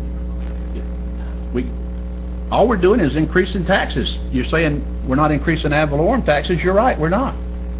But we're putting a new tax on. Not just one new tax, we're putting 3 new taxes on. I mean, where does it change? I don't understand. Alan? The people of Wakulla County have asked us to quit relying so heavily on property taxes for our budget, again and again. This helps, and you agree with that. You're saying you just want to see it stay revenue neutral. The issue, and I guess maybe the issue, I think the point Randy's making, is revenue neutral would have been us raising the property taxes to the rollback rate, because that would have brought the same amount. That's bringing the same amount of revenue in and us staying within our means. If you bring in $1 to keep bringing in $1, you had to make a change. You had to you had to either raise the millage rate or find another way to find the money. By not doing that, what brought in $1 last year is bringing in 90 cents this year, right? It's about 10% less property. Yes. Yeah. So we brought in $1, so we have to cut 10% across the board. Then we cut another, I think, 10% across the board because we'd been operating in so many deficits and using fund balance forward to fund things, and we're no longer doing that.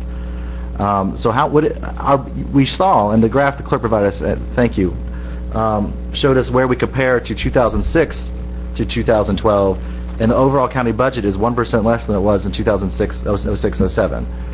But where we were, and what's the percentage we're down from 10-11 to 11-12? 5.6, I believe it is. Just from last year, we only went down 6% countywide. But the point In the general fund, yes. the point that I wanted to make, there's a couple of things that we have to talk about because we're only talking about one aspect of this. One, I think most of us have been contacted by some of the people who would like to see some exemptions put into this that are made available by the state, which could lower the revenue coming in by it no matter which way we go, if we choose to do that. And if you want, I'm willing to have the conversation. I think to keep our revenue, to build the forward balance that we're looking to put, to build up our revenue to make us better, we need to impose this tax at 6 or 7%. I think that's what we were talking about last time. And then if we go up this extra at that point 4 or 3%, that helps us just build our reserve further while we wait to see what the revenue is. I'm not going to raise taxes to fund government. I know, and I'm not asking you to. Okay. I'm asking you to keep revenue down. But that's not even the point. I'm not even. We are raising taxes and bringing in less money. If we don't make it revenue neutral, Alan, we are doing just that. We're taxing the people more. We've raised taxes, but we're bringing in less money. No, we're going to bring in more money. We're going to bring in 1.1 million more with the PST at 10%. We're going to bring $1.1 million in from the PST, but we're going to bring in less money from taxes in Wakulla County. But we all agree with that. Oh, but that's okay. But the homeowner out there, Joe, homeowner, $100,000 house who's homesteaded, is not going to see his taxes go down. No, they're going to see a person with a $100,000 house will see their taxes go up because of the PST. That's a low number. I'm just, you can figure from there. The other thing is, the average electric bill for me is about $200 a month throughout the year. I burn a lot of electricity. Now, some people's are lower, some people's are higher. That's $20 a month if we do a 10% PST. 15, actually, if you exclude the first 500 kilowatt hours. But anyway, I understand. Okay, let's just use round numbers, $20 a month. Now, with that said, $20 a month is $240 a year. Okay? If I increase ad valorem taxes over here, I got to increase it more than that to generate that. I understand that. I believe this is a good fair tax. I believe it's a good flat tax. I think everybody pays. But I'm not willing to put it on in addition. My gosh, guys, have y'all watched TV lately? I mean, we don't live under a rock. Wait, Alan. Sorry. We are in trouble in this world. This country is in trouble financially, and I'm not going to do it to the people of Wakulla County when I have some say to levy a 10% tax. My gosh, if you were talking to me about 1 or 2%, I could buy that all day. But we're talking about 10%. And we've already increased their MSBU. We've already added a $196 garbage fee. And the majority of people are saving money with that garbage fee. It's a lower bill for most people. I'm not. I just got 3 new $196 bills that I didn't have before. Thank you. I voted for it. 3 of them. Three of them. 3 houses. I have a rental, and I'm gonna have to pay it. And I have a river house, and I have my home I live in. 3 that I didn't have before. Now that's my problem. Have Okay? you spoken to Tim? I assume you have, but the other constitutionals about them cutting these additional dollars, or is that something we're not going to talk about? I've talked to Mary Dean in length about it. She and I had this conversation as late as yesterday. She's not going to jump up and be a cheerleader for it because that's her shop having to cut. Well, I've talked to Donnie Spartman today about it. He understands and is not crazy about the idea. I talked to all the constitutionals when we had our audit committee meeting, and I looked them all in the eye and said that this is the hardest thing I've ever had to do was try to. So your proposal is 5%. And make it revenue neutral. Yes, sir. When you say revenue neutral, you mean lower the millage rate? No. Yes, we'd have to lower the millage rate by the same number. Why even do that? Because you're getting a new tax on. I mean, if you're going to make it revenue neutral, why not just leave the millage rate at 8.75 and don't do the tax at all? Wouldn't that be the same thing? Yeah, be the same thing, except you don't get the new tax started. At some point, they're going to get used to this new tax. I'm saying ease it onto the people's back, let them get used to it, and let it generate what it does, and go from there. Well, and I also think, I agree with your points. I don't like taxes any more than anybody else. Amen. I hate them. But we have a responsibility to run this county and not be in financial crisis. We have a responsibility to run it, Randy, efficiently. Yes. And that means we may have to cut some programs. There was a time when I lived in this county when we didn't have a Parks and Recreation. And I'm going to get tore up for this in the news, I'm sure, and people there was a time in this county when we had a sheriff and a deputy. That was, of course, there wasn't but about 8,000 to 10,000 people here then. There was a time in this county when we didn't have, and I can start naming things, we had a building inspector. One building inspector. There was a time in this county when we had a public library over here in the old county courthouse that one person ran. There was a time in this county when we didn't have code enforcement. We didn't have planning and zoning. I can just keep listing them. I'm just saying to you, and I'm not crazy about cutting anything, except that, and the other ones is firefighters. The paid firefighters, had we not had a little vision last year and put them under the MSBU, they'd be on the chopping block in my opinion, because that's $400,000 in one fell swoop. We didn't have a paid fire department here until just recently. I love the firefighters, and I want to see and that's why I was adamant about getting them under the MSBU to protect them. And by golly, we are. Dead set on this revenue neutral thing? Yes, I can't move off of it So if we just had it 5%, left the millage rate at 8.75 in order to help rebuild the reserves, you wouldn't support that? Say we got to lower the millage rate. We got to have reserves. Now I'll listen to more cuts or whatever, but Because lowering it down to 5% still means we have to cut $600,000 from our budget. Yeah, that's if we don't lower the millage rate. that's right. It's on here who's got to cut what. if you don't make it revenue neutral, you'll have to cut $300,000. Is that correct? Am I reading that right? 5% non-revenue neutral, $300,000. No, you don't. If you make it non-revenue neutral, you don't have to do anything. No. If you're lowering it from 10 to 5, is what I'm saying. Because right now our budget's set for 10. If you do that, then you got to come up with $577,000. And across the board. And to make it revenue neutral, we have to find $1.2 million across the board, one way or the That other. was my point. To make it revenue neutral, we got to cut 1.2 million. Right. To not make it revenue neutral, we got to cut 577. This is the one time in this county's history that this board can make a difference and change business as usual. I'm not trying to, I just know how I feel. I know how I have laid awake at night and thought, this isn't right. I can't do that to people. I can't look them in the eye anymore and know that I took 10% of their income away from them. Nobody's coming shaking my hand about it either, trust me. Or not 10% of their income, but it's big. Think about business. If we do the 10% PST and then we start going out here and willy-nilly cutting, making exemptions for people, that's not fair either. If Joe Blow out here in his house has got to pay it, then by golly, everybody ought to pay it. But then think about business. Think about, I talked to somebody up here who pays an electric bill in a business about $1,200 a month. To him, that's $240 a month. He's going to get an increase.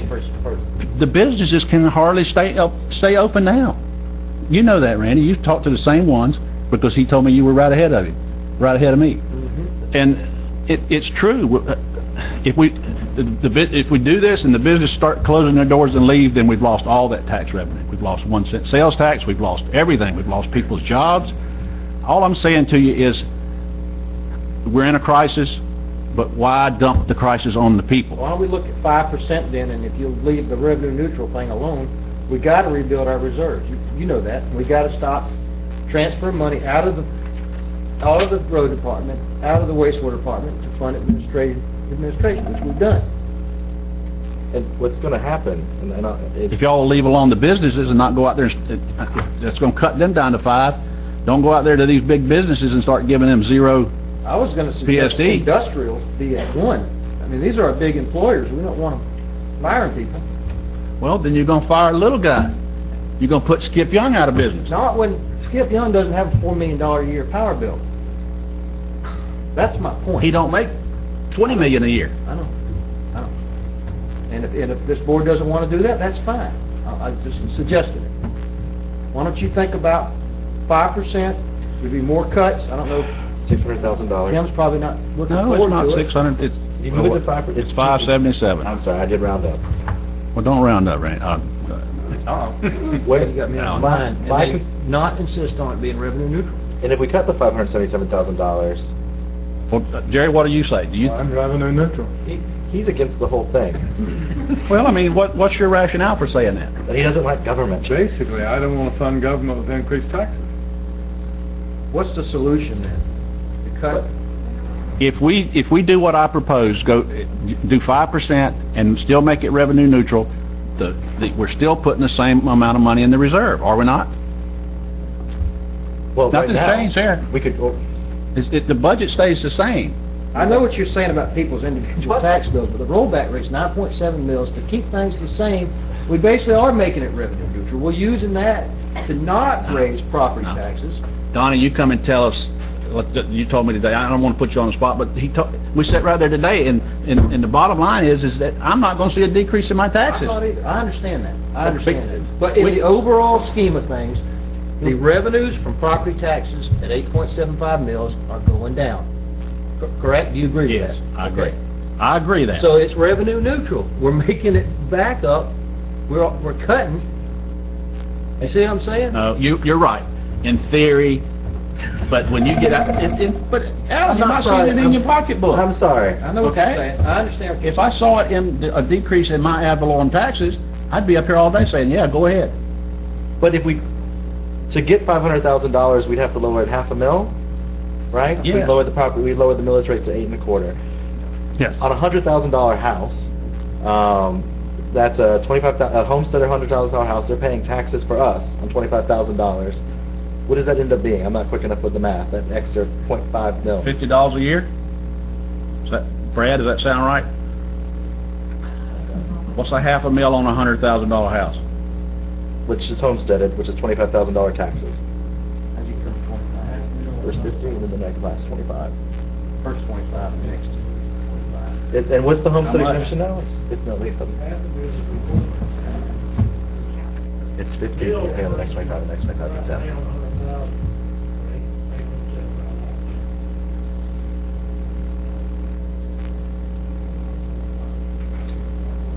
But on a homesteaded house, that's at your first $50,000 are exempt. Your last 25 of that 100,000 are exempt, correct? $50, so I was right. So $50 a year. That's what it is the difference.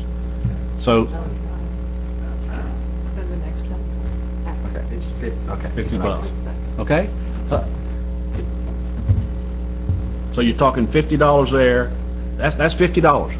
But if we do 5% of the PST on a $200 a month light bill, then they're paying, what? What's 5, 10, You know my calculator? $20, $5? And they're paying $240 versus 50. But the issue, moving it to the public services taxes should reduce One the mil for burden me on is more commercialism. than a $100,000 house, I can tell you that. I understand. Mine too, but yours especially, because you But that's built it not, later. that's not fair. That's my whole point. I agree. I will agree with you on that all day, Randy. Why don't you just say 5% and don't insist on it being revenue neutral? I mean, it really is, because we're not raising taxes to make up for the decrease in value. Let's hear some citizens and see what they have to say. I'm trying to figure out your chart real quick because I don't have it quite yet. If we go to 5%, what are the cut? If you go, just use this block right here. The top block? If we do 5% and make it revenue neutral. This is just revenue neutral. This doesn't say not revenue neutral. Right. What if you made it not revenue neutral? I don't have, then, And for all we know, even at 5%, Well- this number is very conservative, still 577. Yeah. It may come in to be 650. I agree. I agree. So Agree. the question, so your number up here is for $1.2 million reduction. Yes. So at 5%, which If is you do it at 10%, if you do it at 5, then it's Half this. It's half that. It's 577, 869. right, but these numbers here so that you have the, and I'm trying to figure out if you put numbers in here just so I can better imagine. So for the clerk's office, If we make it revenue neutral, the clerk would have to go. He'd have to go out of here and cut another 12,508. okay, and if we don't make it revenue neutral, and we were doing 5%, it'd be half that. You understand, revenue neutral would mean making the millage rate 9.7. I mean, that's what rollback rate is. Would be, we're not doing that. Right. We're not raising the millage rate, and we're making it up with this. It would. That's what it is in my mind. He would. You can think that all day long. You're right, Randy. And you go ask, But you go out here and ask the public. I know. They don't see the decrease in their taxes. I know. And in fact, most homeowners will see a slight increase. Many will see a slight increase if they're. The strange thing is that those of us that are homesteaded are the ones that get hosed. The other properties actually go down. So, Well, I dare say in this one, I'll probably get the swing vote. So well, then we could talk. then I got to convince you. But let's let the public talk. Well, and the public comes to talk. A lot of them work for the county, and we're gonna have to absorb that one too. Well, but No, I'm just. I want some public input. Yeah, I'm just looking over the chart though, and if we go with the plan that's been proposed right now, that's another $150,000 from the sheriff's. If we don't make it revenue neutral and we lower the price, we lower the tax to 5%, it would be a $150,000 cut from the sheriff's department and a $109,000 cut from our department because I included the SOE with us again, because he can't cut until all that Buddy can cut right now is another position. Ron, before you, let me just get a couple more things. Tim, I assume if we did this, we'd be obviously firing people, Absolutely. and the Parks Department would be reduced, I'm assuming. Less maintenance on the parks. I mean, those are things people expect government to take care of. So Grading like, their road. I agree. But at some point, well, and what I'm hearing out there is government is bloated. Government is bloated. Every corner, I can't believe I'm the only one but hearing you that. hear it, but and Mike, here's the question: you hear it, but you work in the government. Are you seeing the bloat? Am I? In our Wakulla County, are you we seeing the bloated? bloat? Is this government bloated? Because people are saying it. There is a perception amongst the public that government is bloated, but I don't see the bloat in our office. No, we're not bloated. And Can we do better in some other areas? And I'm not going to say anything, but yes, we probably can. I agree. We can do better. But, and that's just Okay, let's let he's been standing there. Ron, go ahead. Yeah, just 2 points. I'm a captive of Talquin. We get last month we got a bill of $450 a month. That's water, sewer, and electricity. And then, in case you didn't hear the news today, stock market almost crashed today. Went down 520 points in one day. So a lot of people that are sitting there on 401k programs, state employees, county employees, took a bath today also. So, how much more can you add to them? Thank you. Anybody else? I know Ralph's got to talk. Go ahead. Well, I want to thank you, Commissioner Stewart, for bringing this up. This is something that was important to me, and I brought it up the meeting after y'all passed it. Randy, I would plead with you to get on board with this, and what I would say is I think that a 10% increase was a reaction to news that you're going to be short. Please consider, and Alan, you too, of course, but I just know a little bit more where you stand, and you're the guy that I have to talk to at this point. I believe if what they said is correct, we can adjust this by quarter. Could we just go back to 5% revenue neutral, see what it turns into? We're going to have a new administrator. Assuming he is on top of this and understands what's going on, we won't be behind the 8 ball at the end of the year. And if you have to go up or you have to change something in the year, you can do it once a quarter, or maybe that's possible. But don't react. Please start at the bottom, because Commissioner Stewart, you're right. When you put a tax on, it's not coming off. It's just not coming off. We'll find a way to spend it. So start as low as you can stand it and agree with it, and then let's move forward, because people are obviously hurting, and I don't have any extra money. I really don't. And it gets money. It's a flat tax. It gets money from people across the board. It doesn't just beat up on the landowners. Thank you. I guess everybody knows I'm never in favor of a tax increase, but if you'll do 10% and do it revenue neutral, I'll be for it. And I'll definitely explain to everybody why I feel that it is a good thing. We've talked for years about broadening the tax base.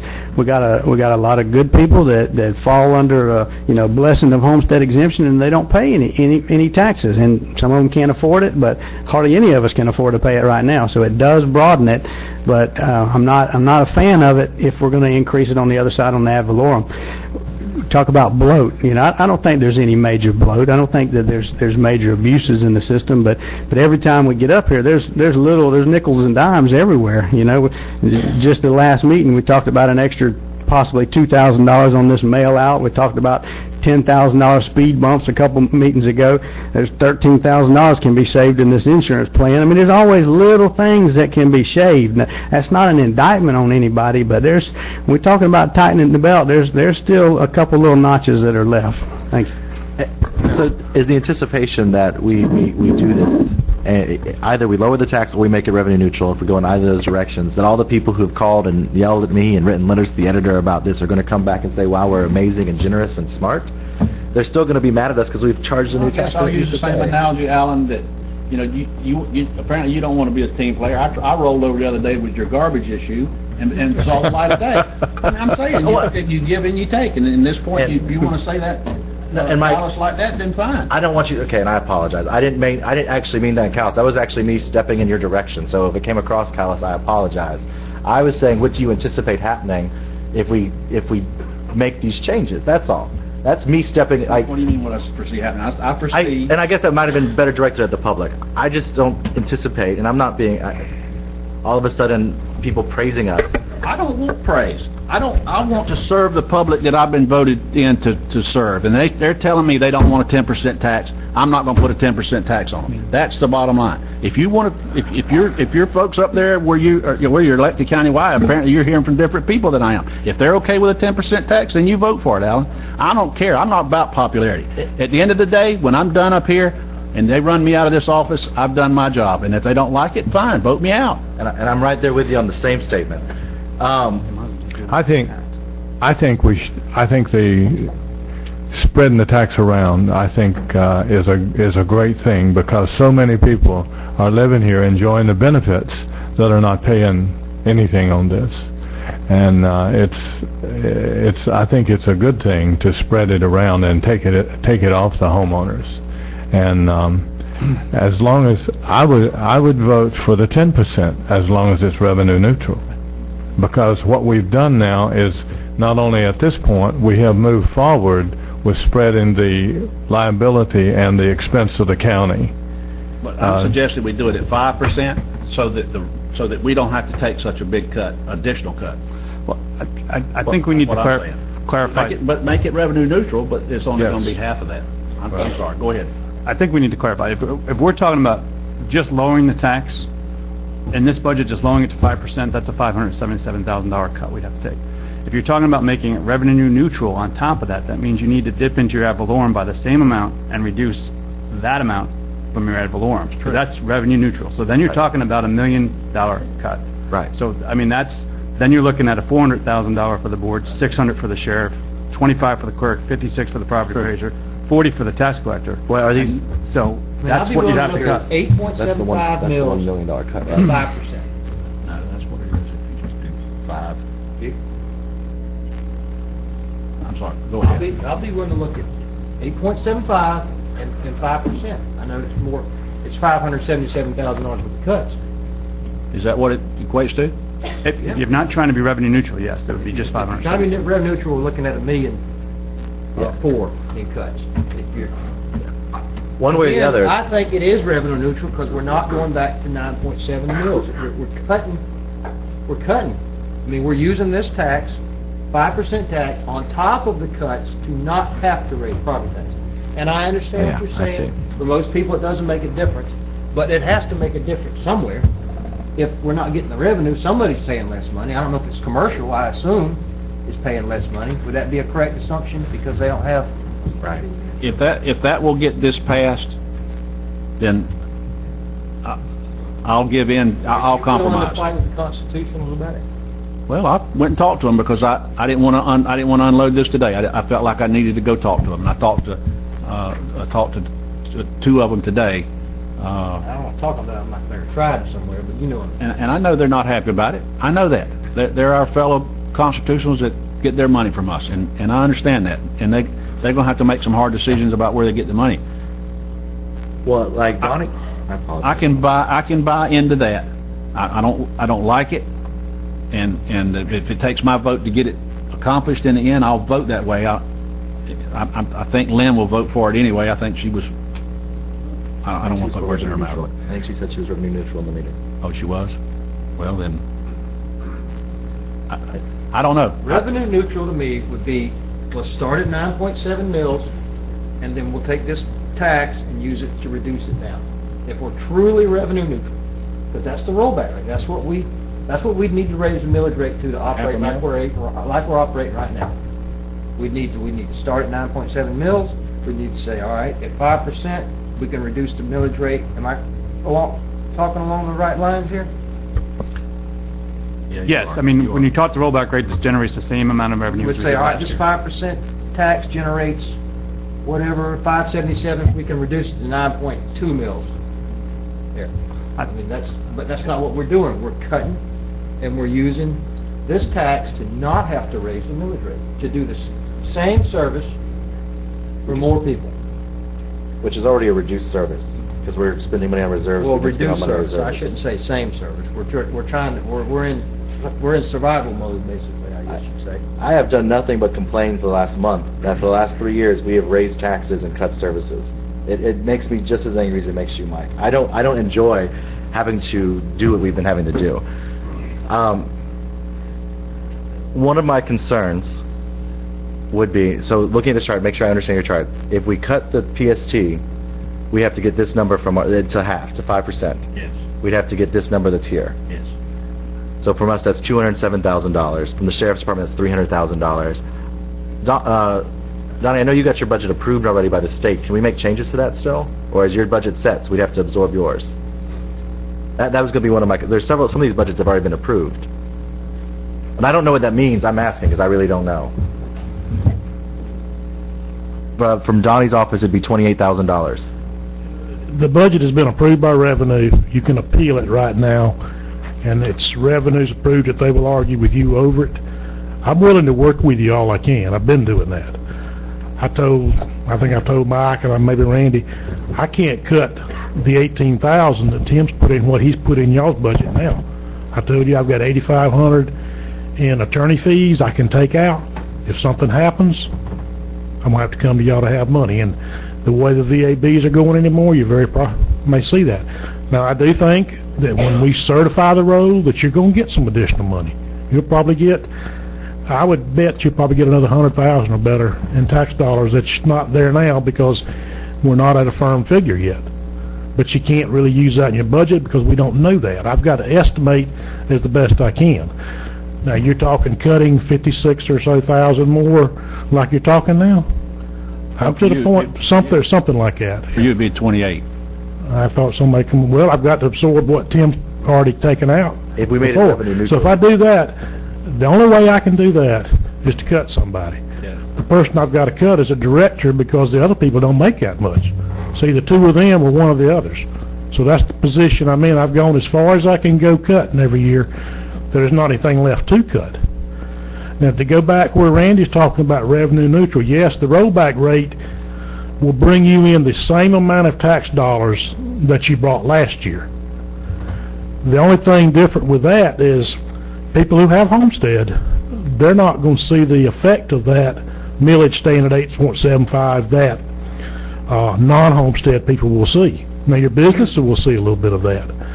But as long as homestead has Save Our Homes cap left, they're going to see a little bit of an increase unless you cut the millage. Now, the other stuff that you do, everybody's going to see that. But, right now I'll work with you any way I can, but I'm getting to a point there's not much more I can do. I can still file back with revenue to change something, but I'm kind of waiting to see where the field's going to be before I do anything right now. So, I hate to put you on the spot, but your preference then would be what Randy suggested is 5% and let's make it revenue neutral. I mean, you got to have a say in it. Personally, I don't like to pay taxes any more than anybody else does. But I also realize by these other taxes are going to spread across people that don't pay taxes are going to pay them. Where property tax, it's just a small group that pays the taxes. Right. Now, I also realize that we didn't get in this mess and the hole we're in 1 year, and I don't think we're going to work out of it in 1 year. So, the way I look at it, if you can look at this stuff quarterly, like the audit committee asked, 3-4 months down the road, look at it. If the revenues aren't coming in that we projected on the 5% or whatever, then make an adjustment. If it's coming in better, make an adjustment there. The only thing you can't adjust really would be your millage rates. But I think the unknown out there right now, we're going to have to look at it much more closely rather than looking at it each year when you do budget to see where we're going until we get the revenue stream coming back like it should be. Even at 5% non-revenue neutral, Donnie, you'd still have to cut $28,000. Yeah. Still, even at 5% non-revenue, right, Mike? Right. Yeah. That's the bottom line. That's Well, what we're talking Does that mean you'll still have to let someone go? I probably can come up with 28,000, but it's going to be what I saved out of the budget I'm on right now. And if you get the additional out of when we certify the roll, I'm going to take a little credit. I've already given you 53,000 back. I'm going to take some credit for some of that. So, And rightfully so. Yeah. So, but like I said, I'm willing to work with you any way I can, but I can't go so far. Okay. I want to hear the other constitutionals. Cheryl, you want to come tell? I mean, the impact to you if we do 5% and not make it revenue neutral, the tax collector would be 20,000.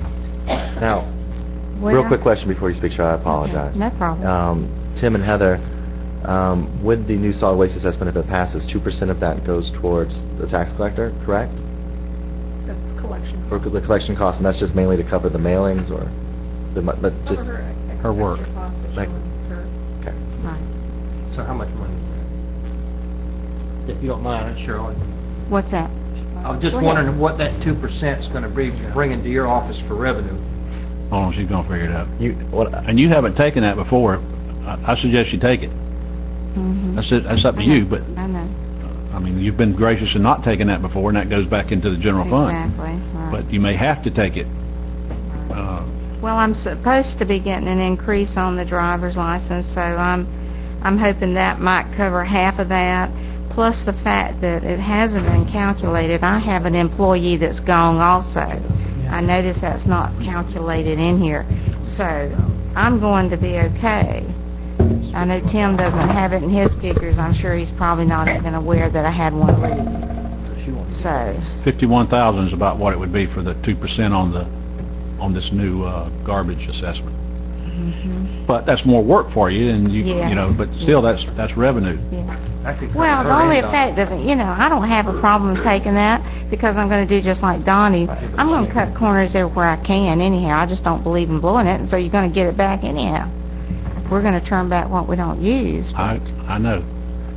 But that money could cover both you and Donnie's shop. Yeah. That Number right? That's true. I'm sorry, I had 51,000 roughly. It's true.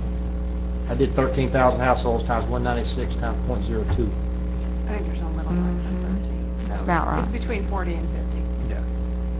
I mean, that you're right, that would cover Donnie. That Because covers Cheryl's both of giving them. it back anyway. Yeah. Okay. I mean, I'll be able to make it. I think we'll be fine. I mean, really. Not that I like the thoughts, but I can always give you the bills and let you mail them and cut a lot more. I won't have to figure postage. I want to do that. No, it'll be fine, I think. But like I said, we gave you some back too, and I think we'll be okay. Okay. Mary Dean, you want to speak for the sheriff's office?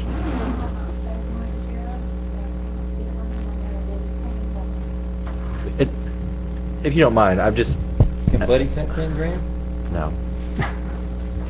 Just Buddy. We'll have to absorb buddies. I don't know. I think we're going to. Right now, not keeping it revenue neutral, the sheriff's department will have to cut $300,000. If we made it revenue neutral, the sheriff's department would have to cut $600,000 from this coming year's budget, no matter what percentage we Let charge. me ask Tim something. If Mary Dean, you're on track to have $200,000 of excess jail bed revenues, could they roll that over to next year's budget and only have to cut 100 instead of 300? Or is that earmarked right now to do something? I don't think it is, because it's excess revenue we weren't expecting. But That's where we start spending fund balance again. I mean, There you that's go. gonna- We're using money that's not reoccurring, and that's what got us in trouble before. I'm not going to go there. I can't. I want to see that I go in agree that's reserve. not sustainable. That needs to go in reserve, but not used to balance the budget. No. My only point was that they could, whatever cuts they have to get to, they could give them a year to do it instead of just do it by October 1st. We all got, guys, we all got to suck this up together. I know y'all going to hate me, and I apologize now, but it's what we've got to do. My biggest concern is that the sheriff's department, and the sheriff's department right now, as we all know, we heard today, is going through some transition. We don't know what that's going to mean for the sheriff's department. It means, well, okay. If they promote from within, they should have some salary money left over. A position. Yeah, potentially. Jerry, what's your position on this? Because if you don't agree, I'm going to vote against any tax increase. all right, well, even if I go along with you, Jerry's not going to vote for it because it's a tax. I don't know what Lynn's going to do. Al's not going to vote for it because he doesn't want it. I just want to clarify one thing. If you guys bring a new ordinance forward on the PST, you're actually voting for a tax reduction because the 10% has already been approved. It's not in effect yet. It doesn't go into effect until January 1, but you have an ordinance on the No, the books. 10%. No, I'm just saying, for Jerry, he said he's not going to vote for anything, but that would be a reduction. I didn't vote for it. I know. Well, that's still an So, increase. and I'm not, and Randy, I'm willing to have the conversation. Like, I'm just trying to figure out what we're going to actually end up cutting. You would anticipate having $300,000, but it's from the jail and the sheriff, but you'd anticipate having a layoff debt in salary, mainly, right? I'm sorry. The $300,000 you'll have to cut if we made it Oh, across yeah, the it board. would be people, and we've already cut the 7. So it'd be in addition to the 7 It would people be- you've cut, right. there'd be another. Right, it would be painful. And of course, I'd like to see the board at some point give some priority to public safety and not do an even allocation. And do what? And not do an even allocation across the board. Where public safety is consider it a higher priority. Okay. Jerry, you would support then 9.7 mils to go to the rollback rate? I won't support. That would not be a tax increase. I won't do it that way. I don't think we even have that option anymore. Donnie can correct me. No, I think we don't. that's set. August We're 4th set. is today. The I'm millage just is at trying to make a general 8.75. point, It's right? To be truly revenue neutral, we should have set the millage rate at 9.7. Yeah, That would have not been a tax increase. So my concern becomes is that to do this right now we'd have to cut $207,000 from our budget that we've already at our lap between this meeting and our next final budget hearing. If the sheriff's department comes back between this meeting and our next budget and tells us that they've cut as much as they can and they can only cut, okay. You can't do that, Alan. I mean, we have got to draw the line in the sand. We have got to have the backbone up here. I'm trying to embarrass us here, but we have got to finally say this is it. We're going to do 5%. I mean, I'm stretching my neck out here to compromise to say I'll do 5% and not make it revenue neutral, because I'm still not going to get any sleep. And I don't blame the public for still being upset with us, but I think it's a fair compromise. I'll go along with what Randy's suggestion: do 5%, leave the ad valorem as it is, and don't make it revenue neutral. Personally, I think, like I said, it's going to raise more than 577. I agree, but she's already said it takes 120-day notice, so if we find out in February or March we're looking good and we're going to change it, takes 120-day notice, and then you can't change it until after that's We could put the excess that's money 4 in months. reserves. But I know, but you're not taking it back off the people. I know. So let's assume that everybody takes this cut that we've allocated across the board, other than the supervisor of elections office. That's a $217,000 cut from our offices. What programs are you discussing cutting? Because I mean that I will say that will make the difference for me. Well, here's what I wanted to say to Tim. I think. Wait a minute. Let me say this, because I think that's fair. And if y'all want to make me the scapegoat, that's fine. But I'm going to say to Tim tonight, I've looked, and there is a load of stuff in there that we fund to the tune of 10,000 here, 20,000 there, that's not mandated. I'm saying that I want Tim to go back, he and Will, and find everything that we pay for that's not mandated by law, some state law that says we have to fund it. I want you to bring those back to us in the amounts, and I want us to consider cutting them. Just ARPC, stuff like that. I can name this. There's court-related stuff. There's lots of. We did in the last workshop. We listed them out. They're the same ones. They're the health department. They're the senior citizens. The state wants the health department, then by God, they ought to fund it. Why's the county having to fund it? You know, it's wrong. And we got to stop doing it. So if it's not mandated, I say let's consider cutting it. And I think we'll find a bunch of money there. Something's got to change, and those are the kind of things that I'm talking about that we've always done that we can't do anymore, guys. There's no heyday. There's no money. And we got to cut the budget, and I think we need to start there, Tim. If you do that for me, bring those back.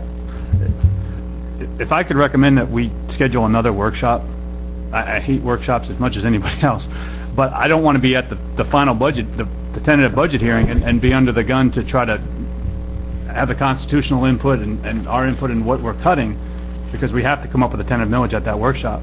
I mean, at that hearing. So, just a suggestion. If we want to talk about cutting another $500,000. When's the first budget hearing? September 6th. So we need to do it this month. Next week? That's fine as long as it's not 11th or 12th. As long as it's not what? 11th or the 12th. How about Tuesday the 16th? Well, that's the night after we have a BOCC meeting. Does that give you enough time? Good. We'll all be in a good mood. I mean, just got to give you recommendations on how to get to 219,000. Start back. Do you want to do it during the day of the 15th? We just spend the whole day here. I'm doing that. That's a good idea. Can you do the that, Mike? 15th? Just do it before I'm good meeting. for the Tuesday. Well, I'm back in school yet, but I'll. Can you come early on Monday? What time are we talking? 3 o'clock? They leave and do it, yes. Gary, can you make it 3 o'clock? 15th. The 15th at 3 o'clock. Give us 2 hours before the county commission meeting. Yes. Okay. Is that okay, Tim? Absolutely. 3 o'clock on the 15th, Okay. sure, I'll be here. I mean, you just need to get it advertised, so we, okay. Okay. Do we want to see what the Constitution was they're going to have to? Well, I mean, That's their business. that's I their know. business. And I'm gonna make recommendations, and I suggest y'all go to Tim and make recommendations to what those cuts need to be. I mean, I'm telling you, I think we're gonna find a substantial amount of money here with these line items that I'm talking about, that we may be able to not fund anymore.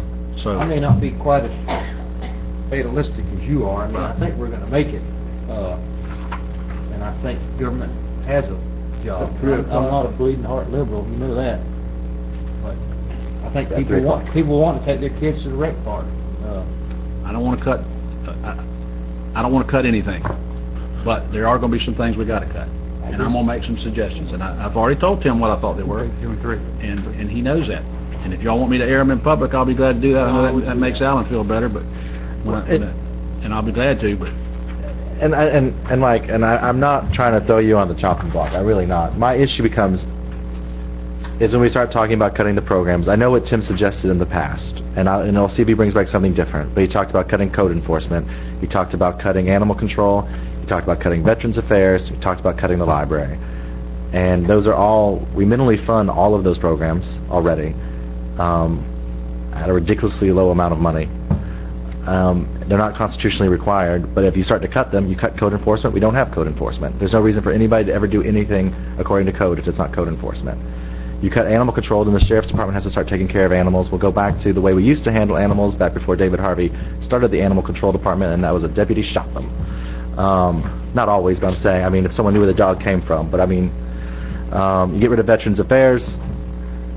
And I don't know all the Veterans Affairs does. That's actually the one I'm least familiar with. But I know we've had people crying already about it. they're going to cry. Or they're going to cry about whatever cut. cut. I know. And I'm not for cutting the veteran service officer completely out. There may be some modifications we can do to a lot of things. Okay, and I think that'll be where the issue, I like what you're saying. I think the issue is going to become when we have to start cutting, but I don't know that we're going to be able to find, I think that the cuts are getting pretty, in the 06-07 year, Wakulla County brought in more tax revenue than it brought in and had the largest budget we've ever had. Correct, Tim? 06-07 was our largest budget? I don't think it was the largest budget, no. I think... The year we brought in the most property tax revenue. No, I think the following, I mean, it was... 07-08 was the next year was the most? The next decline. Yeah, the next year started to decline. I think that the year after was the last year that it increased, so... Okay. Around that time, but I don't think that was the top year. But we're already... We've shrunk our budget down to where we were before. I think But the point I was trying to make was 06-07 was the year we brought in the most tax revenue in Wakulla County.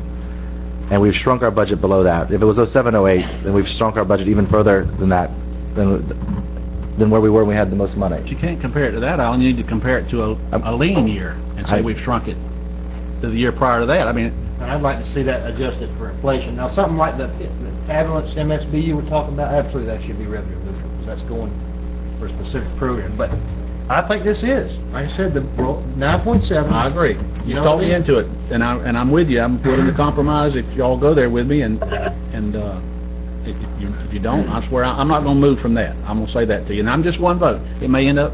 It sounds like I got a second vote, but it may end up we get outvoted. And that's it. But I'm just. Gary's not going to vote for it. I'm saying he's the other vote, but. Well, okay. And before we get off this conversation, because I think one way or the other the public services tax is going to come back. Did y'all want to? I'm not going to vote for the tax. Okay.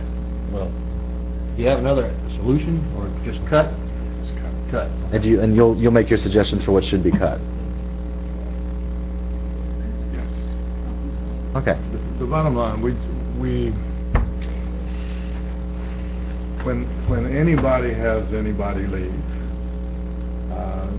somehow we just can't rehire somebody in that position. If it's not a state law to rehire somebody in a position where somebody leaves, we don't need to do it, and we need to go forward with that. And everybody basically wants to say that, well, we need that person. But if somebody leaves, you're not going to have to release anybody then. But, and just the issue becomes, like we've done that now with the library. We've cut a staff position at the library. The issue becomes, we have one code enforcement officer. We'll just use that as our example, because that's one of the things we're talking about cutting. If Jamie, our one code enforcement officer, decides that she wants to resign, if we don't replace Jamie, then we have no code enforcement officer, and we're back. There's certain positions that you have to fill. Whether I understand that. Okay, and that's what we've been doing. We've been cutting where we can cut. I understand that. When you've got a single person doing a single job, that's probably not where I would cut that person on code enforcement. I probably wouldn't do that. Okay, I mean that's okay. Jerry, I just talking to you. I think I may have convinced Mike. This is substituting one form of revenue for not having to raise property taxes. It's not raising a tax, it's substituting this instead of property tax. I understand that. So it's not... It is revenue neutral in theory. Yes. Okay. I understand that. So, we're 10% what? I mean, if you read the newspaper about the board, they were exalted for keeping their millage rate at 8.5, saying, well, they actually made a cut. I mean, I wish somebody, that's what we're doing. We're keeping our millage rate the same. We're making a cut by not raising to the rollback rate. Well, we have time. That's why I don't feel guilty about it. I'll try and reach out to the constitutionals, figure out what's going on there over the next couple of weeks. That's my biggest concern. Okay. Okay, so that, no other citizens? On this issue, you have like 4 more. We're done with this one now. We're ready to go on to the, what else we got to talk about? Well, we only talked about the public services tax. What else you want to talk about? We didn't talk about the CIPs. We didn't talk about to make sure that we look like the fire MSBU is going to pass. Because if we don't change that, then we have to adjust there also. It's in our budget currently as passing. That's just something I wanted to bring up so we're aware of. Okay. And then I was going to suggest, and I had an idea that doesn't sound like it's going to work now. There is a budgeted position that is not currently filled at the rec park for $20,000, but I was going to suggest that we cut or furlough for a year. And I was going to suggest putting that $20,000 towards the no. Thanks. What I wanted to do with the $20,000 from that position was put it in. I was going to say I'd like to have a workshop on it. Talk about if we might be able to use that $20,000 for some sort of economic development, and if we decide after the workshop that we didn't want to use that $20,000 for economic development, put it towards our reserve. But if we're going to have to cut, and that was my idea, that I was really happy to come here with. That position flew out the window, I think. I think it flew out the window when we cut $207,000. Alan, if you suggest anything but put it in a reserve, I won't listen to it. At some point, and my argument towards that, and we'll talk on it for a couple seconds, even if it falls, just for a couple seconds. For Wakulla County, we run off taxes. For us to have more tax revenue to keep providing the services that people expect, so we don't have to sit here and have these awkward conversations about what are we going to cut, we have to have more revenue. To have more revenue, property value has to go back up. People have to sell more things. We have to have people in our community making more money, which then increases our revenue, and we can provide the services that our community expects from us. To do that at some point, it's going to fall on someone's shoulders, be it ours, be it the chambers, be it another third party, to actually start doing something to help attract businesses to Wakulla County. I don't know I don't know how to do that or what our best solution is. My idea was to put this money aside and have a workshop where we discuss and brainstorm, talk with the Economic Development Council and our community and our chambers and say, do you think we should take this money that we aren't spending currently, that's in our budget, and put it towards something? And if we decided not to, then we put it towards the reserve. But at some point, I think, and I may just at some point request the workshop just to still discuss, what are we doing as a community to help try and bring people to our community so that we aren't having to, for 3 years, and this is actually what's led to the comment I made earlier, for 3 years we have cut services and had to raise our millage rate or raise this public services tax. We've had to do things that increase the amount of money, at least perception-wise, people are giving us. And at the same time, we had to fire people and reduce services. That drives me insane. And the economy's down, and everybody's suffering, we're all suffering together. But at some point, we need to be starting to figure out what we can do in Wakulla County so that we can help people property values increase, and we can help people open jobs here, local people open jobs here, and attract businesses from other communities. And that's where I was going. At this point, I'm just going to say, take that $20,000 job and cut it, because it's put into $200,000. I mean, we don't have any money. I talk to commercial people every day. I call commercial people who might have an interest in coming to town. I talk to them every day. Our population is right on the tipping point. It doesn't help us today, but our population's right on the tipping point of just a large number of commercial people coming this way. But it doesn't matter how much money that you spend to entice them to come.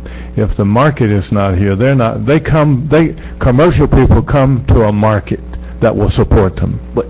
And when I think you're right, but I think also it helps bring people to your community is what like the TDC does. You sell your community. People need to know that we're 20 minutes from FSU and FAMU, a very well-educated community that has a strong work ethic, and help make people want to come here and take advantage of that. That we're close to the colleges, and we have a great school system. People who work in those kind of fields, research and things, should be wanting to open their businesses in Wakulla County. Once they open their business in Wakulla County, then restaurants open, and restaurants come, and they bring their people, and more people build here, and we get the Publixes and things that we all also want to see. But we have to figure out, and I don't know how you do that. And that we're competing with everybody else in our region who is doing that, and we aren't. You're probably not going to get manufacturing because all your manufacturing is in China. It's very difficult but our people, most of our people work in government. They work in Tallahassee. Our labor force is not one that's a high-tech labor force. We have the largest magnet in the world in Tallahassee. People who work, there's things we could do to help sell ourselves. And we're not going to. Obviously, we're not going to right now. Alan, you talk like we haven't put any money in that. We have put a ton of money since I've been back in office. We built websites. We put money towards that. We've helped the chamber. We've worked with it. Don't say we haven't done anything. And please, I don't want you to. That's not what I'm implying. We have the Visit Wakulla website that TDC has put together. We put $10,000 towards Shop Local campaign, and I think that's good. I'm talking about our ongoing. It's an ongoing effort. That's all. I agree, and we just increased the bed tax. That was a vote to increase the tax further. That's supposed to. We haven't had the vote yet. We're moving in that direction. It's going to. Eventually, it's going to be more money to. So I know. And I'm not yelling. I'm not criticizing or condemning. I am a little frustrated. I'm loud. We're just on the tipping point, Alan, of a whole group of commercial retail people coming to town. But they will not come. I don't care what you offer them. They will not come to town until they can make a profit. Are we still going to pursue the MSPU for ambulance and try to reduce the millage rate next year, maybe by a mill? Y'all still? I'm not. Huh? I'm not. Really? I'm not going to put another. We just even at revenue neutral. I agree that one should be revenue. If we can reduce the millage rate by 1 mil, everybody pays for the service. If you can make it revenue neutral, we'll talk about it. That's all I'm talking about. Absolutely, that one would be revenue neutral. I have one more question. Talking about the capital improvement projects. I'm glad Ralph's here. There's maybe and we have another workshop. I guess I can just talk to Tim about it. I was trying to figure out if the money, I saw we had, is that the money we had for the community center that was budgeted up there, the $400,000, or I think I saw up there? We had two pots of money for the community center, 175, I think, from 1 cent sales tax and 150 from impact fees, or vice versa. Right, and those are monies we already have in the bank that we aren't spending right now, correct? These aren't anticipated revenues that are coming in. Yes. All the capital improvement projects that you were talking about delaying a year I'm making sure I understand, and it would have been better probably to have this conversation at your office without everybody listening, but I want to make sure I understand. You've said that those are all dollars that we have collected in the past that are already in the bank and are just in a savings account, correct, currently? Yes. And your suggestion is, instead of taking the money that we have in savings that is limited, it's a protected fund, it can only be spent on this one source, we can't use it for anything else. Restricted, thank you. Yes. Not to invest that money in our community for another year, to hold on to it for another year? that's not how I would have categorized it, but I don't want to say like I'm not want to invest in the community. I apologize. I'm not even trying. I don't want to Keep our cash balance up? Right. It all goes into pool cash, and that's part of the issue, and it's hard to explain in a meeting. I it get. all goes into pool cash. So the minute you start pulling it out, your pool cash goes down no matter where it comes from. So the idea is to build up our cash, money in the bank, not spend it for a year. And following along with the suggestions that have been made, for instance, one of them being not to make the improvements on the community center. So the community center for at least another 365 days will look exactly as it does today. Well, my thought on it was we still have some steps to take before we get there. We might not get there before the end of next year. So if at some point we're ready to move and start making those improvements, then we can look at where we are with our cash situation. And if it's available, then pull it out of the reserve and fund the project. But for now, let's just leave it in the reserve. We're not going to make improvements on the community center until we have somebody who wants to use it. Is that correct? Or are we just making improvemfor Well, we're still negotiating with YMCA. Once we get a user who will pay us a fee, I'm not to put in $1 into the community center until we're here again neutral on what our income and expense would be. And let me also be clear, I hear from people all over the community regularly who ask me, when is the community center going to be open? I've been looking forward to it. What's going on there? I want to use the community center for this function or that function. There are people who want to use it. I'm looking forward to whatever we move forward with. But okay, that's all I'm checking. And then my follow-up question to that, is it better, so by leaving it out of the budget, like if we had budgeted that money to go towards the community center next year, we could spend that towards the community center if we decide to move forward. And your suggestion is we leave it out of the budget. That's one that I would cut. You want to know what I would cut? But that money can only be spent on specific things. So we don't have very many options for how we can spend it. But the problem is, Alan, is I'm with you. I agree. But once you spend that money, expend it to open that facility, we have to maintain it. Then we got a new Line item. Yeah, exactly. It's going to cost. You got to man it. You got to pay the power bill. All that's got to come out of the general fund. I don't want you to, and I'm not arguing. I'm just making sure I understand so that when people ask me, I can give the right answers. I mean, I was at a meeting yesterday for lunch. The Youth Coalition was talking to me about they want to use the community center to help do their Toys for Tots, which is trademarked and not what they call it, campaign. And they were asking. And we've already put Volunteer Wakulla in the community center. I mean, there's just things. And it's not a big deal. It was just a question. And I was trying to figure out there were several items that the money can only be used towards those projects, and we're going to just sort of delay. I just want to make sure I understood. Well, basically, it's an additional safeguard. We put it in the reserve. Yeah. If those projects come to fruition throughout the year, it's got to go to the board to come out of the reserve. So that was just an added step, so it just wouldn't be spent early in the year, including, I mean, Sheriff had requests as well that we put in the reserve. We didn't fund them, so we're all in the same boat. And is that you're talking about the automobiles, right? Yes. Which was brought up earlier. Do you want to address that concern? Where's that come out? I'm not bad. I mean, this was something I heard about for the first time at the beginning of this meeting.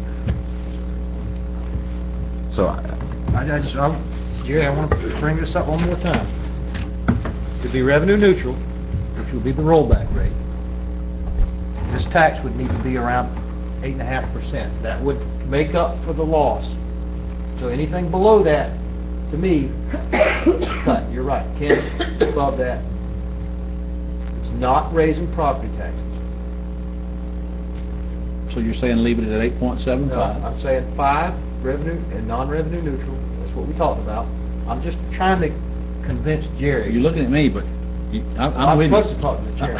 I'm with you. Trying to convince Jerry. You haven't done that before. It looked, if you just research it, I know, but it would mean a lot, I think, to the public if we all agreed on it, and not just say we're not going to do it. I don't have an alternate, but this is reducing. Okay. And I'm happy to have the covered. Let Mary Jean. Okay, back to the 1 cent sales tax.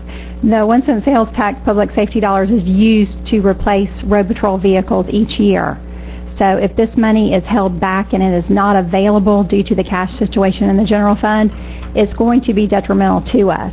So we hope that the cash will build up, and at some point next year, then this money can be released in order for us to keep up with the vehicle replacement cycle. And what you and I agreed on that would be a good approach to that is let's wait until we see that happen, and then let's form a committee of constitutional officers with all their pie in the sky desires, and I would be willing to put public safety, give them some priority, yes, yes. on that wish list, and then let's prioritize it, see what's right, because because there's including the community center, including right. vehicles, including whatever it is that we need to get. Don't get mad about that because I'm bringing it up again. But if they have $200,000 of excess cash in jail bed revenues, that's cash, right? That counts just the same as not spending 1 cent sales tax money. Is that correct? Mm-hmm. Both are the same. You see what I'm saying? Well, actually, that cash can be spent on anything, and the 1 cent sales tax can only be used on general fund reserve. Well, what I'm saying is, if they had no excess jail bed revenue, all right, we're not spending money out of 1 cent sales tax in order to keep our cash position up.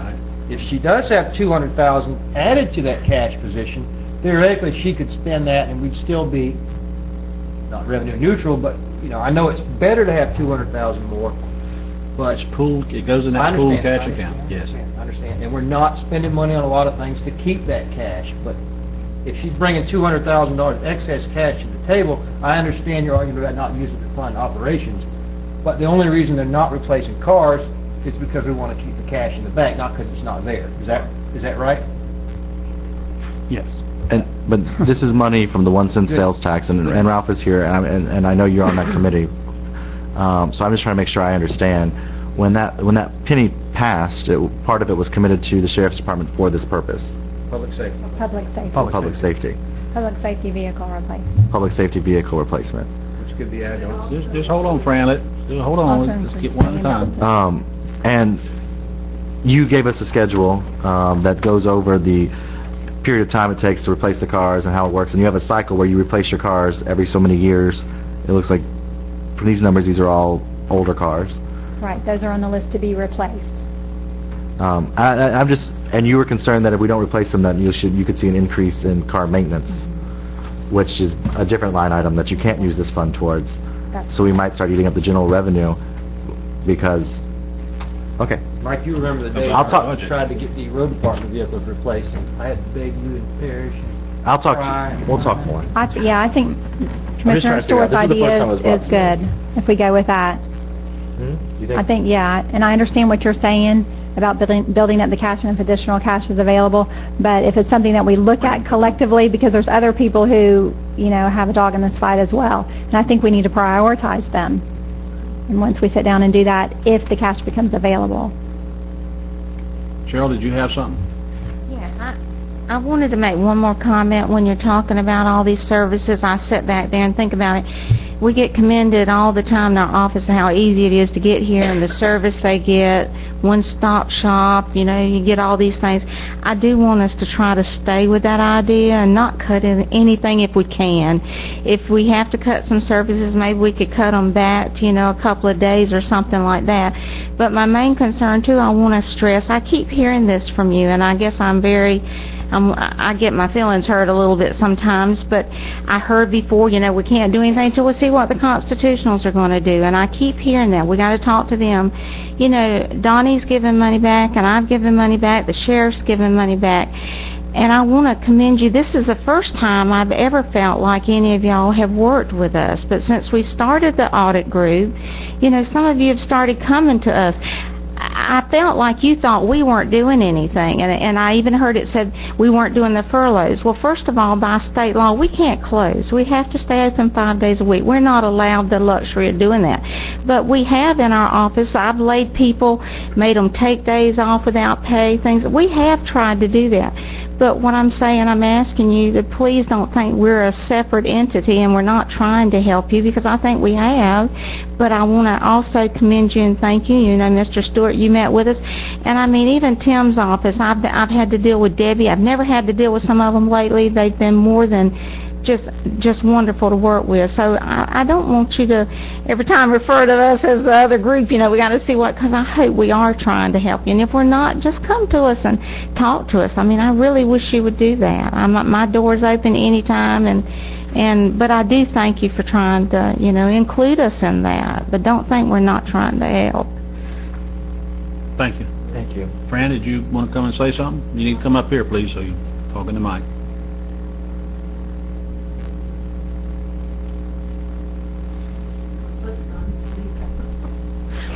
I just wanted to remind everybody that the public safety dollars out of the 1% sales tax also needs to cover something on ambulances.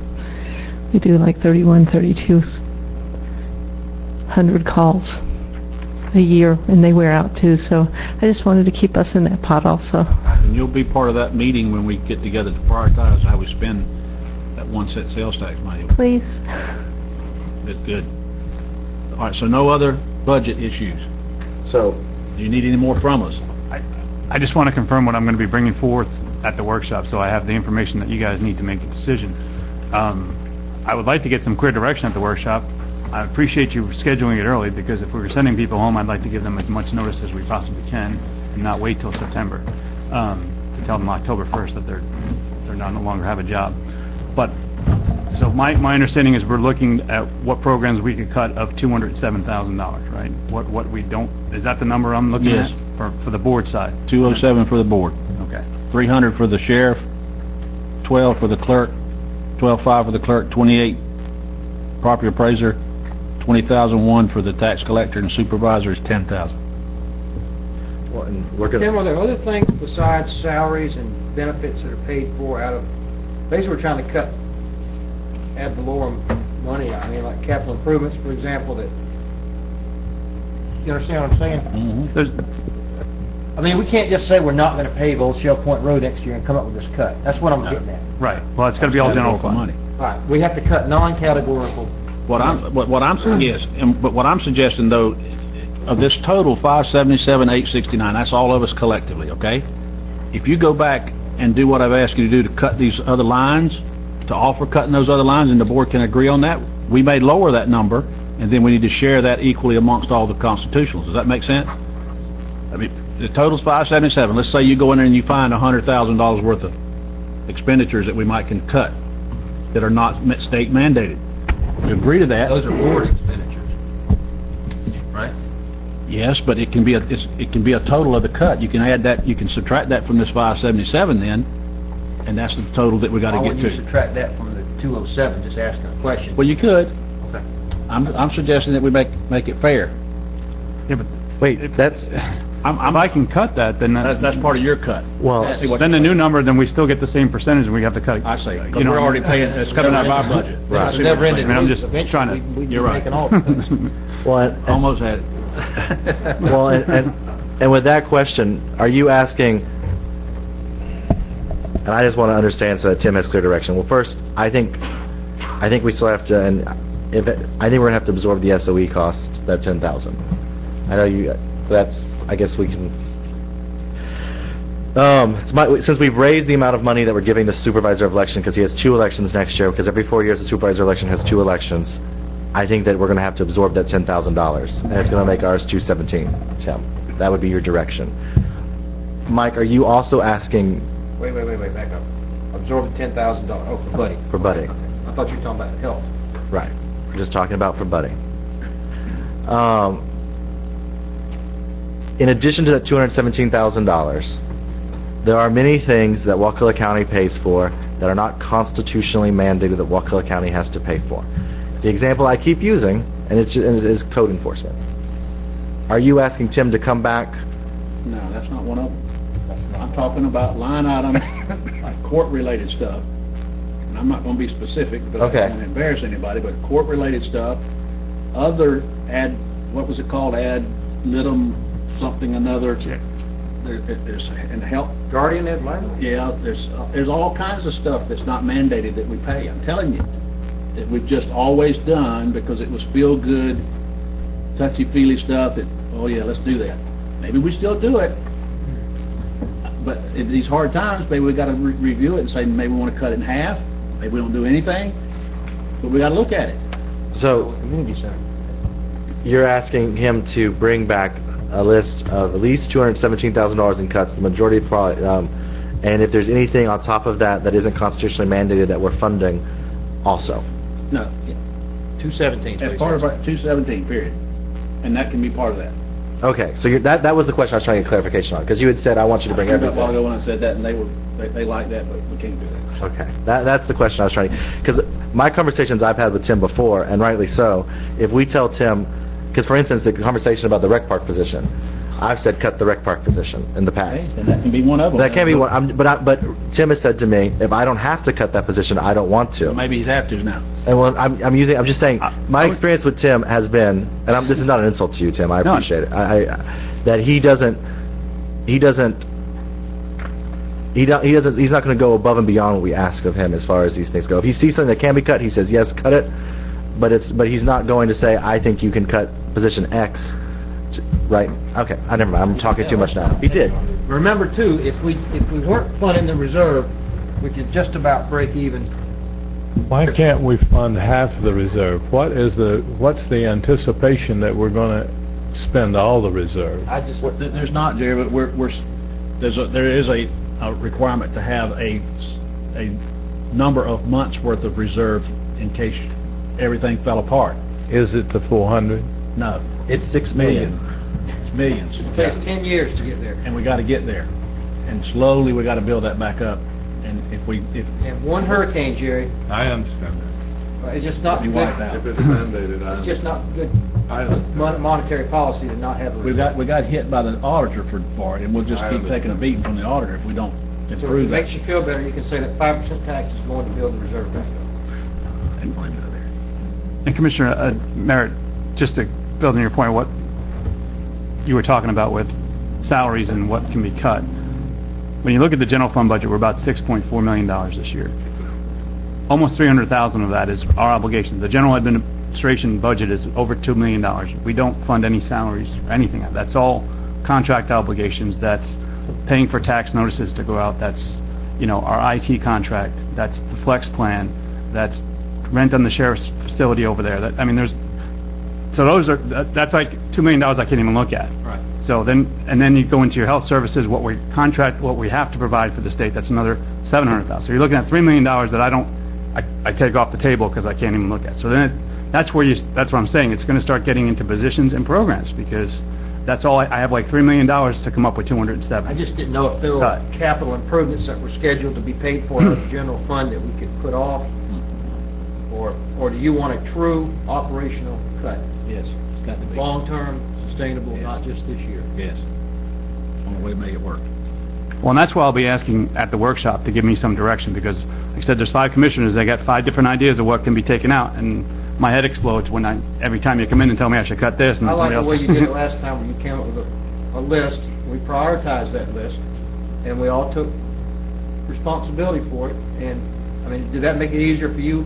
You just went down the list till you reached the number.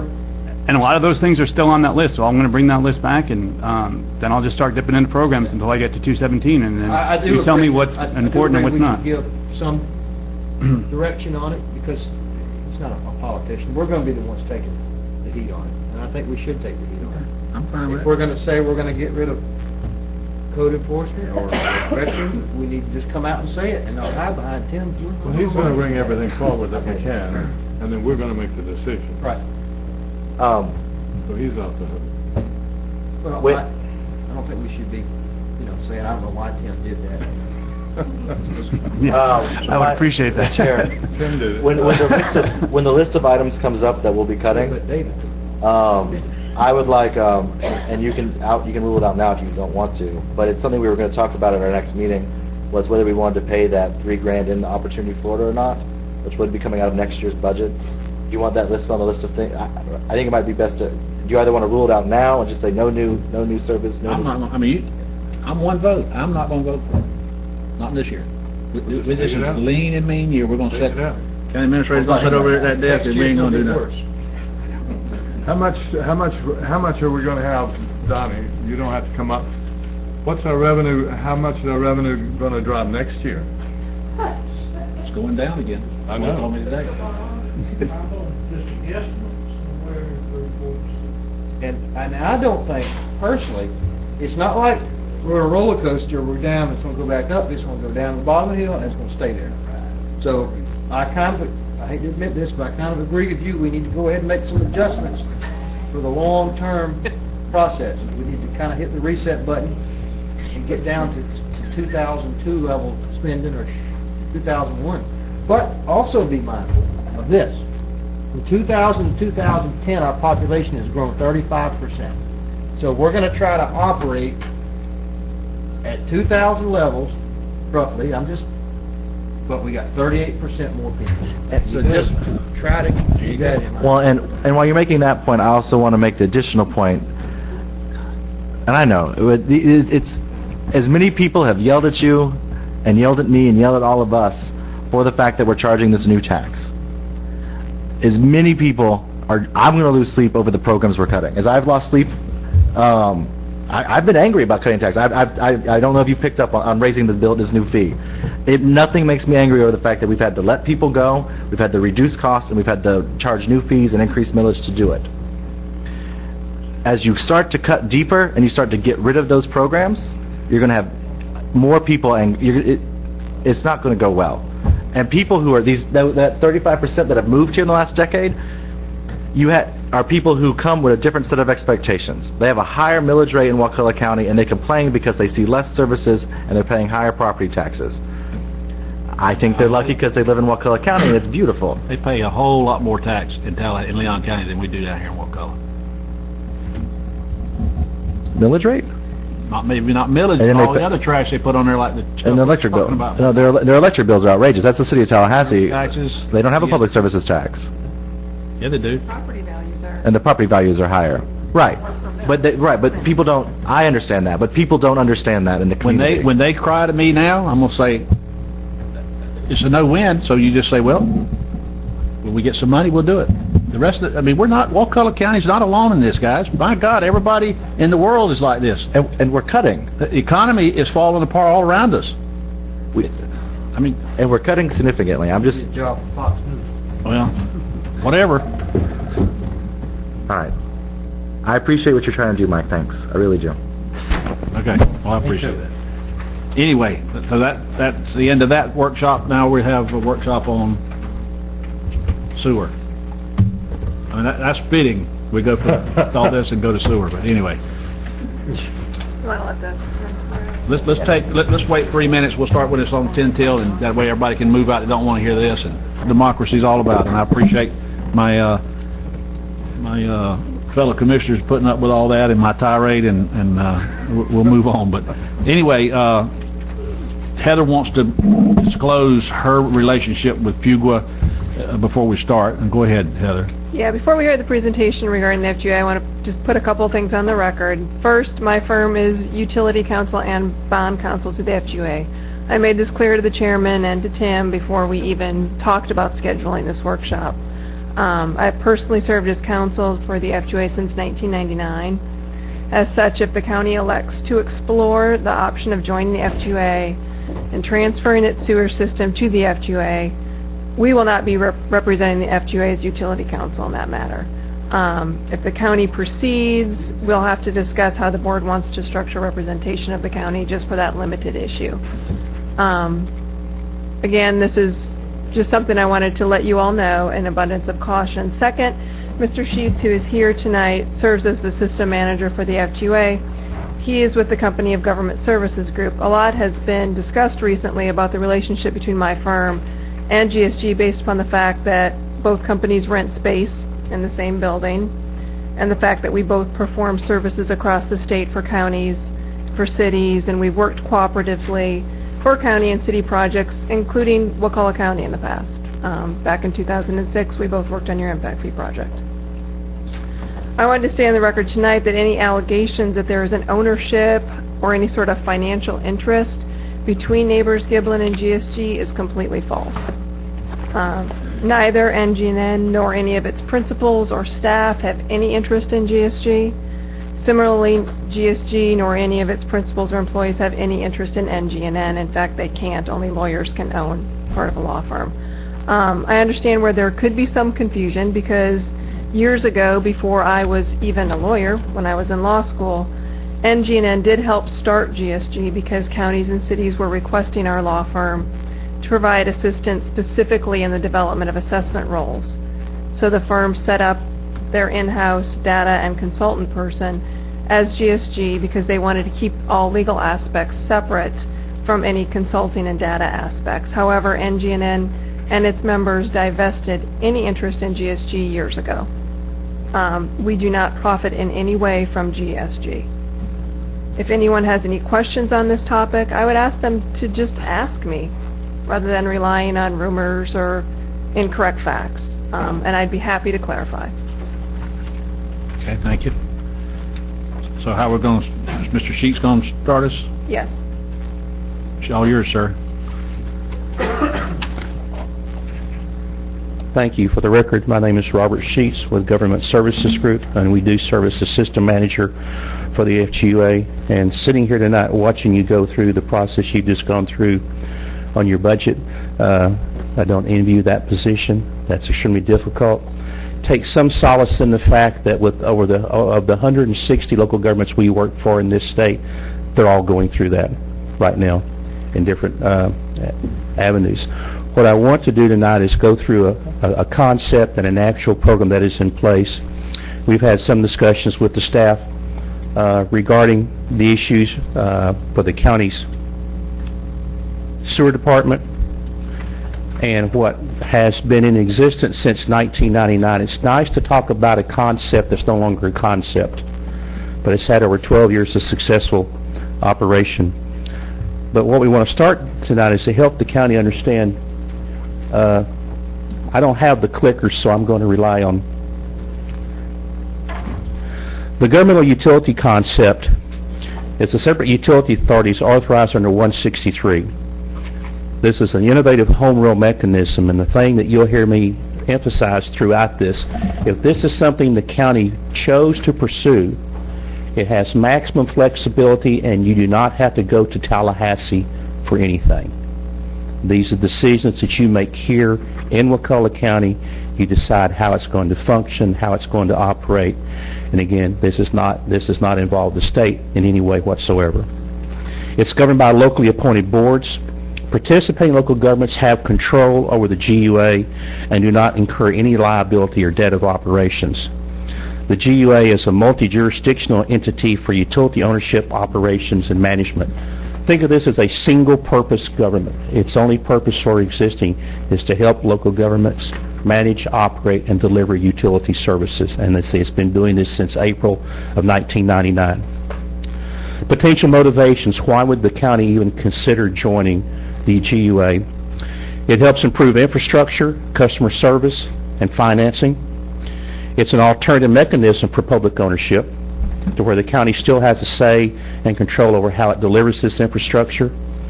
It provides critical utility resources to local governments in a time to where it may be difficult to recruit and retain those types of resources. You in this county are fortunate that you've been using a private firm for a number of years in helping you do that. It maintains the benefits of current or future equity in this system. This system, as the economy does return and growth does come back to Wakulla County, the county can continue to benefit from that utilities growth even though it's in the ownership of the FGUA. And it allows dedicated focus on utility issues. The one nice thing about our board meetings is that when we do meet, every issue on the agenda is a utility issue. Your board has far greater challenges and complexities. You have public safety, you have the courts, you have recreation, you have welfare, you have roads and bridges, you have all those issues to deal with. We have the luxury of focusing on strictly water and sewer. This enables local governments to leverage the value of the current systems and maintain control. If we were to look at your system, we would look at what its current value is, but also what its future value can be in this structure and as the economy does rebound. It places literally no burden on the local government financial resources. We're not even a footnote in your financials as this transfer was to take place. This authority has independent bonding capacity, and assets and debt remain solely responsibility of the GUA. The other aspect of this is because of the resource allocation and the way in which we function. This entity has no general fund. Every system stands on its own. There's no cross-collateralization between these systems. So when we have to make investments, we have to go to that enterprise that system to see how we make that investment and how we can best afford it and who pays for it within that system. It allows us the ability to maintain the benefit of the current and future systems. The bargaining powers, as you might think, on a system that serves well over 100,000 customers across the state is certainly leveraged. All improvements in the future are based on tax-exempt financing, the same mechanism in which the county would have if it had to go look at borrowing money. Obviously, the economy of scale is there because instead of us having to have 26 finance directors for 15 this, we consolidate those resources. This is an entity that serves 100,000 customers. It has no employees. It contracts out for all of its services with the private sector under performance-based contracts. We don't have the engineers sitting around waiting for work to be handed to them. We only utilize those resources when we have the need for their services to be performed. Dedicated attention to improving utility customer service. We would ask you to go to our website and look at such systems in Pasco County as Aloha. We took it over 2 years ago, and Senator Fasano's main concern was this had such severe black water problems that you couldn't turn the fire hydrant on and it not look like an oil well. The owner at that time was going to impose a 155% rate increase to solve those problems, and the PSC had approved that. We came in and took the system or put in increases for a third of that amount, put those improvements in place in 2 years. Now, if you call Senator Fasano's office or you call the Community for Better Water now, they'll tell you not only has the water quality improved, but the customer service is second to none. I will go through this quickly because this is at this later date you probably want to get to the main issues. But again, pooled resources, utility management expertise, certified local government financial professionals. This is an entity that's set up strictly to provide these services. Management advantages, centralized management, centralized construction management, a system with planning and funding of the capital improvement programs is always consistent with your local comprehensive plan. The FGUA program never does anything unilaterally wherever we are present. We do it always consistent with the host government's comprehensive plan, growth needs, economic development needs. Everything is done in concert with that. Political advantages. Participating governments potentially capitalize on equity in the system, up front and down the road. Participating governments can structure the local government based on local policy preferences. In other words, do you want to regulate rates? Do you want to approve the CIP? Do you want to set service standards? Do you want to set the method in which we provide customer and community outreach? And then the FGA can also build facilities and lease those back to the local governments. The history of the FGA, as Heather said, was born out of a concern of multiple jurisdictions of how to buy investor-owned assets from one owner. In 1999, it was created with Brevard, Lee, Polk, and Sarasota counties. Since that time, those assets have grown by over $400 million. There's been over $300 million of improvements put into those systems. And we have successfully acquired these systems on the FGA, and in the cases of Brevard, Sarasota, Citrus, and others, we have actually transferred those back to the local governments. In other cases, we continue to own and operate those. Today, the FGA serves portions of Hillsborough, Lee, Pasco, and Collier County, and over 80,000 customers are served. Our base continues to grow. We currently have a $54 million capital improvement program for these systems. We have community service representatives in each system, and what these community service representatives are really customer advocates. They work with the developers, they work with the builders, and they work with each school and community, so we are constantly out there knowing what their issues are.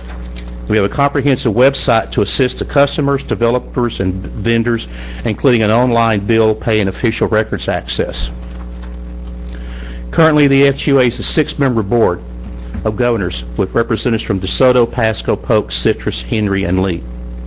Board members meet monthly to represent the members and establish policy. Each board member is an employee of the host government. When this interlocal was structured, it was structured in such a way where the representatives on that board would be non-elected officials. The board has always deferred decisions to the host government's preference. In other words, what does that local government want to do with their system? 3 systems acquired in Pasco County in the last 2 years. The most recent success is a major article in this month's American Water Works Association magazine, where the Department of Defense has mandated all military bases get out of non-core mission functions, housing, utilities. So they've been going through an extensive procurement process across the nation. 2 years ago, MacDill Air Force Base, under the DoD direction, issued an RFP on a nationwide basis. The FGUA competed with every major private sector firm to go in and take over the ownership and operation of the MacDill Air Force Base water and sewer system on a 50-year contract. Now, MacDill is not the biggest Air Force base in the country, but it is the center for the Southern Command. It is the area which fights the war on terrorism globally. So their requirements and due diligence was very extensive. I will make a long story short and tell you that the FGA was the successful respondent to the Department of Defense's response. And you'll see, if you see the article, I'll be happy to provide it to you. It talks about how the Department of Defense has utilized a hybrid government to meet its privatization standards. We had to meet and surpass all the metrics that the private sector did for cost reductions and cost efficiency. So that's something we as a government entity are very proud of. If Wakulla County decided to have us look at and consider the FGA to own and manage the sewer system within Wakulla County, the county can have the FGA perform a preliminary due diligence. We would come in and look at this system and see what the financial conditions are, see what the operational conditions are, see what any infrastructure improvements may be, and what current or potential environmental issues are. Because keep in mind, if we take that over, all of those risks leave the county's plate and go onto the FGUA's plate. So those risks all get transferred to us. So we want to make sure we have a good sense of what we're taking on. We have a team of acquisition specialists that do this day in and day out. The county would sit on the FGUA board as a host government and provide policy guidance regarding how the system operates. The county would have zero financial, operational, or environmental liability for the utility once its ownership is transferred to the FGUA. And the really interesting thing about this concept, if 5 years, 10 years from now, the county decided it wanted to acquire it back, you can't. If you chose to simply sell your system to the private sector, then that system becomes regulated by the PSC. If those owners want to sell their system to somebody else, sell to the Australians, Swiss, the Germans, but they can do that, and there's not anything you can do about that. The FGA can never sell these assets to another owner or to another entity without your approval. What would the next step be if this is something you were interested in? We would have to conduct a preliminary due diligence. We're very familiar with the ESG. We know them. They're a good firm. We'd work with them and our engineers to evaluate and assess the physical operations and conditions of the system, to know what its current needs are and its future needs are. We'd also do a financial and operational analysis. What are the 5-year cash flows? You were talking about businesses. This has to run like an enterprise. Again, we don't have a general fund. We look to the system to maintain operations, set aside for renewal and replacement, and future capital improvement programs to deal with not just regulatory requirements, but growth. We'd meet with you, the local government representatives, to decide what would be the developmental concept and framework, parameters for a transaction like this. The county would enter into an FGA interlocal agreement. That's all it requires for you to participate in this. We'd perform an operation engineering evaluation, 5-year cash flow analysis, and provide to you a preliminary order of magnitude for a price, transfer, and all the other general terms and conditions. This would be a process that you could stop at least 3 times and say, we do not want to go any further. But wherever you stop, you would have more information in your hand about the system then than you did the day before. Phase 2, if it became something that you seriously wanted to consider, then we would start negotiating the terms and conditions for the required operations and management of the system, working with ESG. We present preliminary purchase price and general terms and conditions together with the operations and management agreements. And then we would present the entire document and concept to this county and to the FGUA board for consideration, which would have to be approved, obviously, by both entities.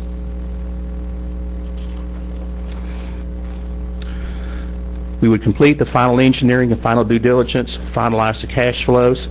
The FGUA would go secure ratings and oversee the marketing if there was debt that we had to issue to acquire this system. and then we would close the acquisition pursuant to the terms of the asset acquisition agreement entered into between the FGUA and the county.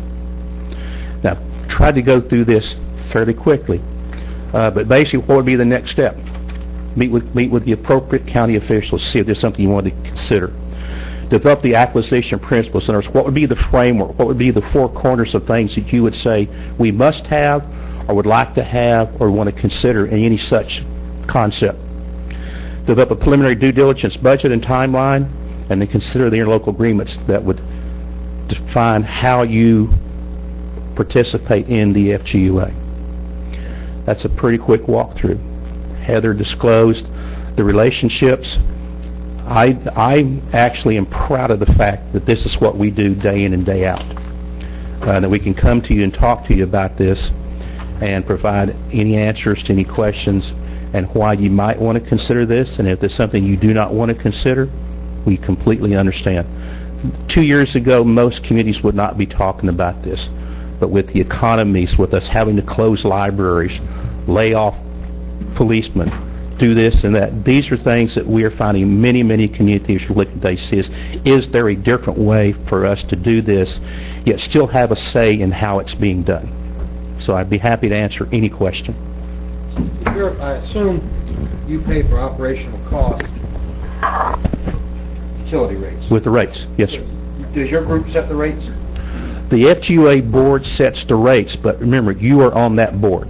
We do not go to the PSC. We are not PSC regulated. We are regulated by the FGUA board, which consists of representatives from each host government. And you also, I assume, then would set the access charge for someone to tap into it. All the fees and tariffs are approved by the board, be it a connection fee, an impact fee, developer review fee, all those things. We are a governmental entity. We come back before our board. Depending on how you structure the interlocal, we had to bring all those rates back to you for consideration or workshop or input. That's something you define when we're crafting the relationship. And if a developer, for example, somebody in the future wanted to do a subdivision around here, right now they develop the infrastructure to our standards, they give it to the county. We have worked with developers from the very largest to Jim and Bob who own 4 lots. We've also centralized those processes so we make it very smooth and easy for them.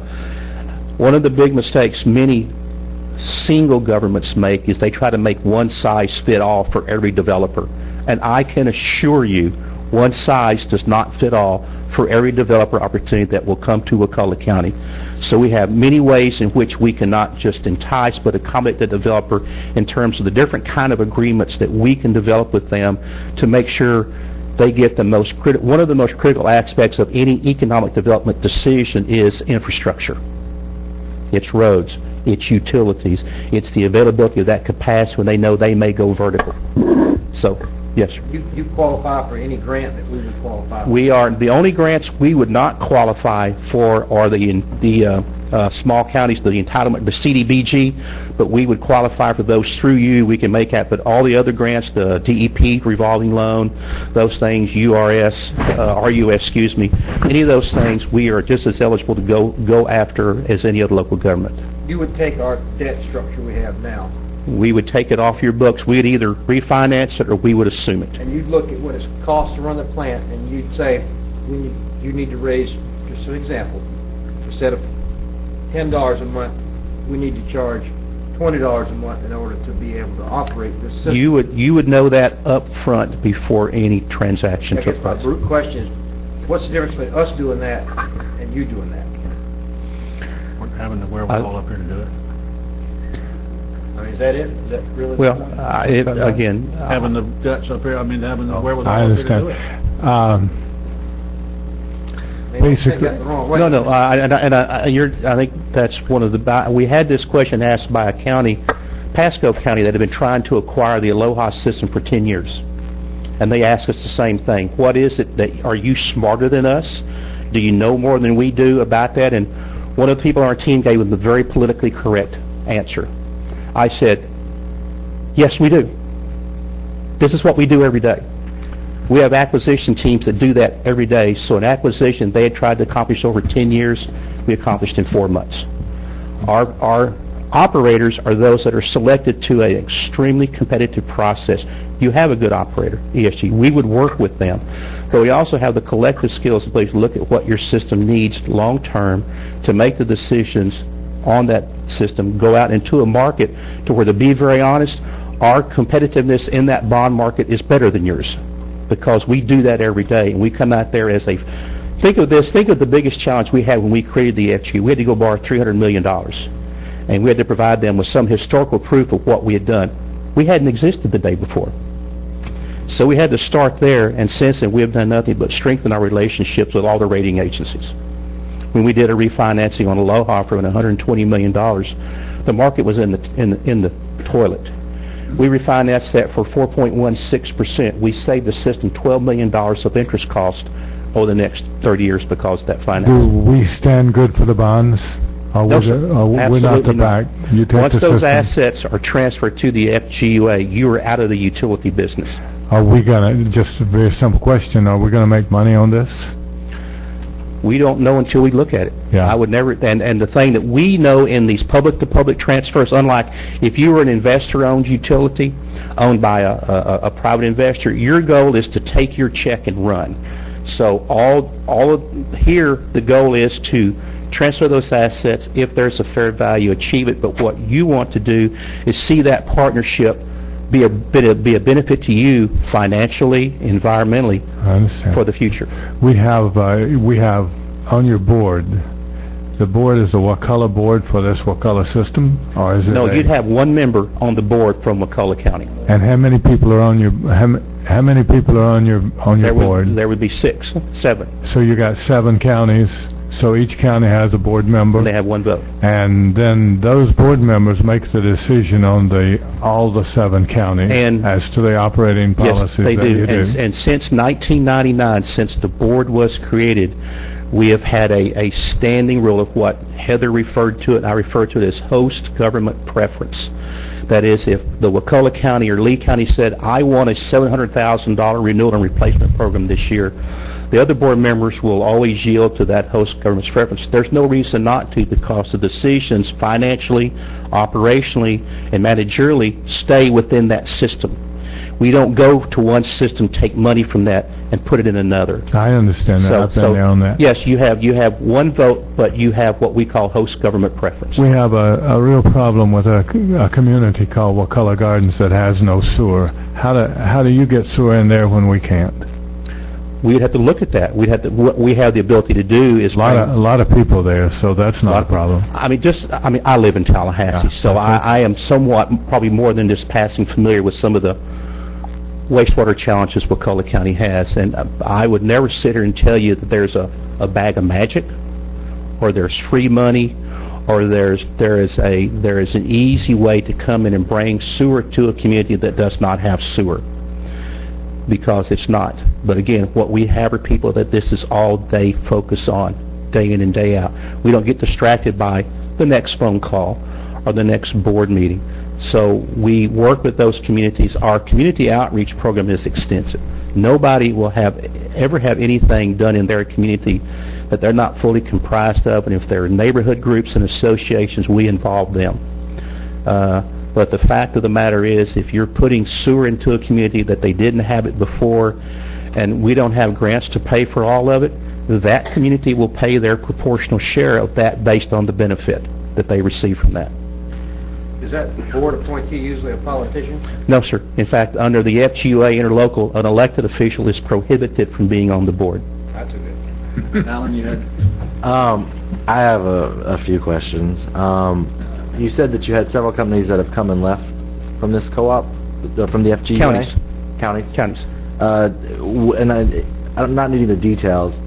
Did they leave? Did they say we want to leave, or did y'all decide you want to kick them out? Let's use Citrus County as an example. We bought a number of the Florida Water assets back in 2003. Mm-hmm. 11 of those systems were in Citrus County.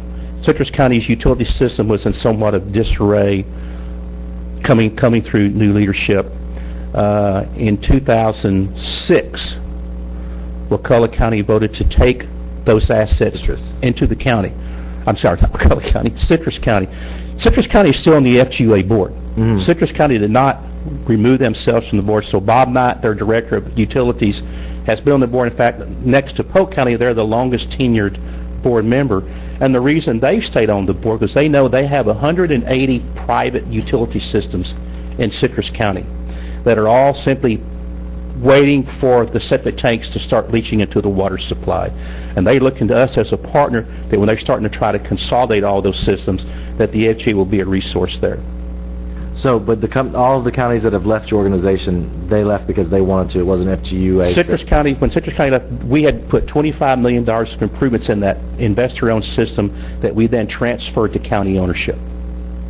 The counties that have left, it was initiated by the county, not by the organization. Yes. That's the question Yes. I'm trying to ask. Well, then the organization is, it's one government, the FGUA, working with another government, Citrus County, Sarasota County, Wakulla County.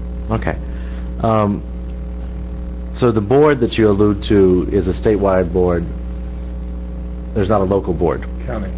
The counties that put No, the counties that have utilities owned by the FGUA make up the board. Now, in almost every one of those utility systems, we have what we call a utility advisory board. Those are members from the community. In Pasco County, it's called the Community for Better Water Now.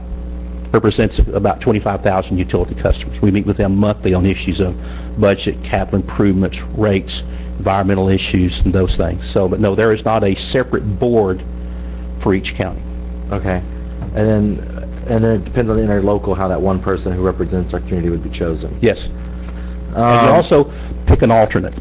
So if for a reason that board member can't be there, then the alternate can be there, can vote on behalf of the host government. Okay. One of the things, and again, we're going to this trying to figure these different things out. One of our key areas of concern is Wakulla Gardens, as has been alluded to a couple times tonight. I've been more willing to charge people things, I think, than some other people. I think it's a health and wellness issue that at some point we need to expand sewer in Wakulla Gardens. Jerry alludes to there being people back there, but Talquin hasn't expanded because they view it as not enough people. I'm just so the cost becomes burdensome. My concern becomes, and my biggest concern with this, I mean, I have two questions and they play into each other. So my questions I've written down is the cost and the fee control, and why would you take over a sewer system? Because my understanding is very few people actually make money with sewer. It's the other utilities where you make a profit. Well, first of all, I don't mean the argument. That's just not factually correct. Okay. There are single service systems out there that are water only or sewer only that, if managed and ran correctly, can generate the revenues necessary to meet operating cost, renewal and replacement, debt service, and a retained earnings goal. Okay, and I look forward to, as this moves forward, having more of a conversation about it, because one of the things you've alluded to is at every step in this, we will also learn more about Wakulla County, right? Whether we move forward in the end or not. Absolutely. I welcome ideas for how we make money. My concern becomes, I'm trying to figure out the fee structure. I mean, right now, I guess my assumption is that y'all are going to have to raise the fees pretty high to actually start turning a profit with our current system. Well, there have been systems we've acquired where there's been no rate increases for 5 years. There's other systems like the Aloha system that had 2 major consent orders, Blackwater consent orders, that we had to address, and we did with rate increases. We have now lowered those increased projections because of the improvements that we made, the cost and the speed in which we made those. So the fact is, it is an enterprise fund. It has to stand on its own feet. And so the rates we need to meet all those requirements, including any bond covenants that we may have to operate under, because the money we borrow, we have to meet those requirements. And if I misstate anything, feel free to correct me. Don't let me just keep going off a false assumption. We have several sewer utilities in Wakulla County. The one that causes us the most frustration is a co-op, Talquin. Mm-hmm.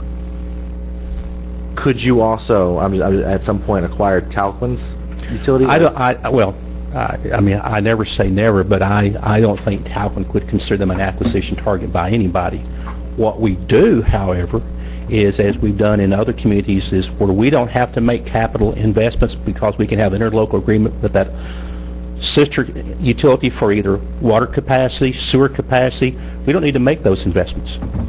We have many of those agreements all across state where we get backup capacity from other communities. So we would always look to work with a Talquin, a Sop Choppy, any of those communities where utilities are very capital intensive investments if you try to do it solely on your own.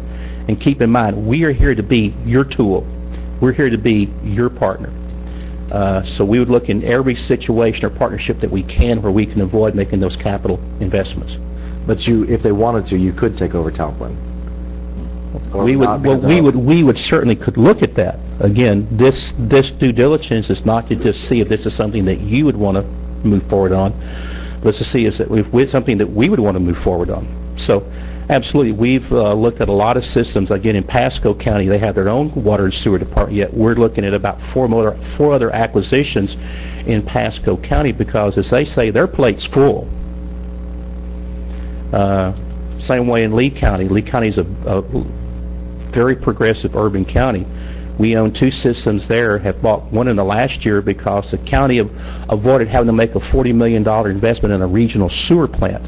They now are building a pipeline to our facility and will be shipping their wastewater to our plant that we expended for about a third of the cost.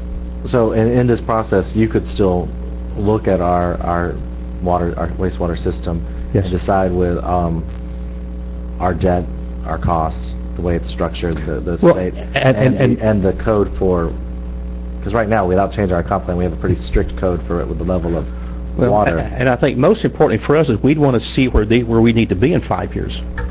Because again, the lead time on utility investments is rather long. You can't start tomorrow to make investments in utilities that you need next year. So we'd really want to see where this community is going.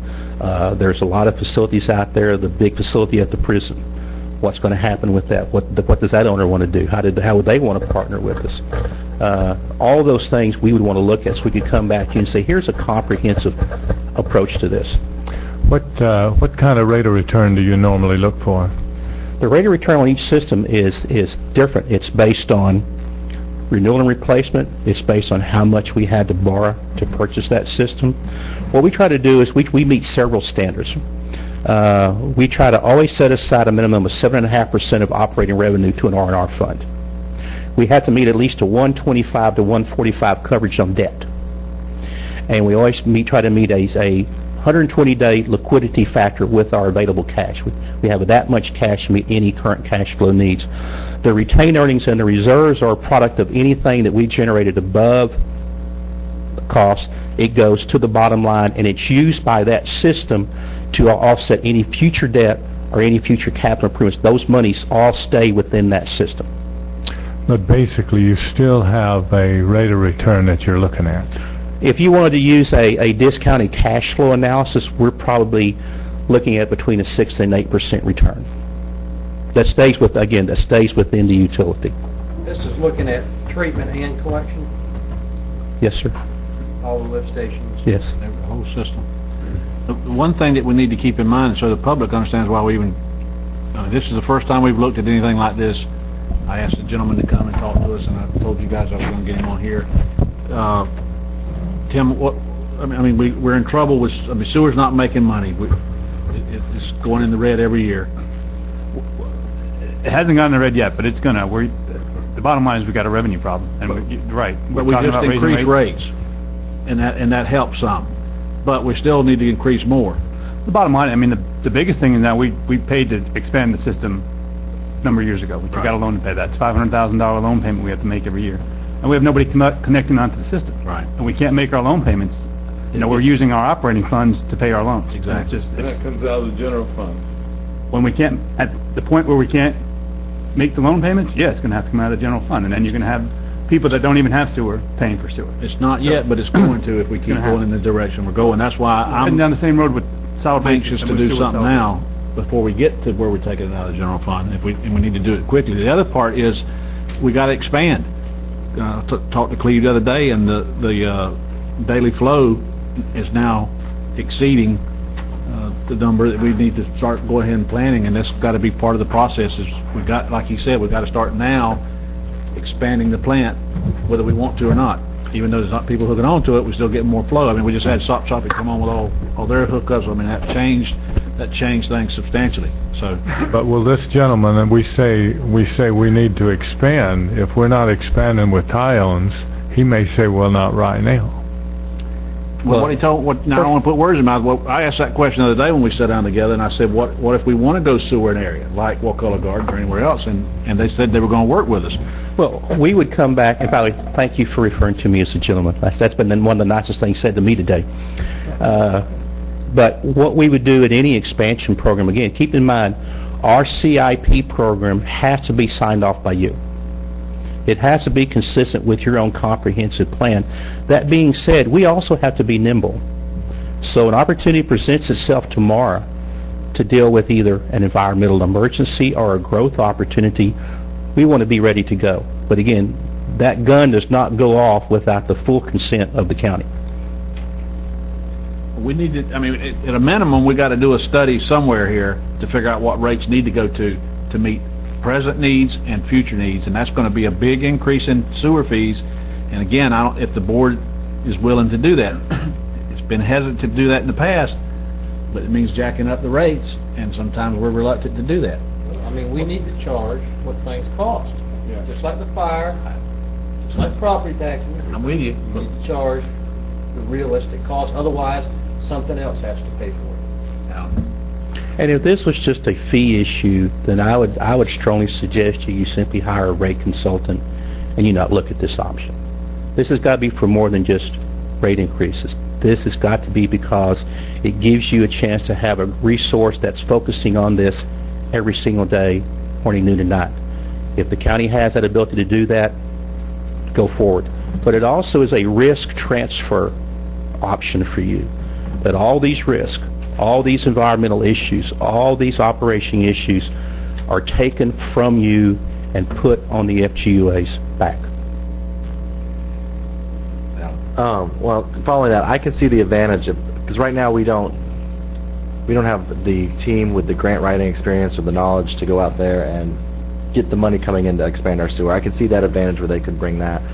The question I was getting ready to ask you was, the steps that we're going through. You've talked about there's 3 more steps, and in those steps you're going to be doing studies and analysis.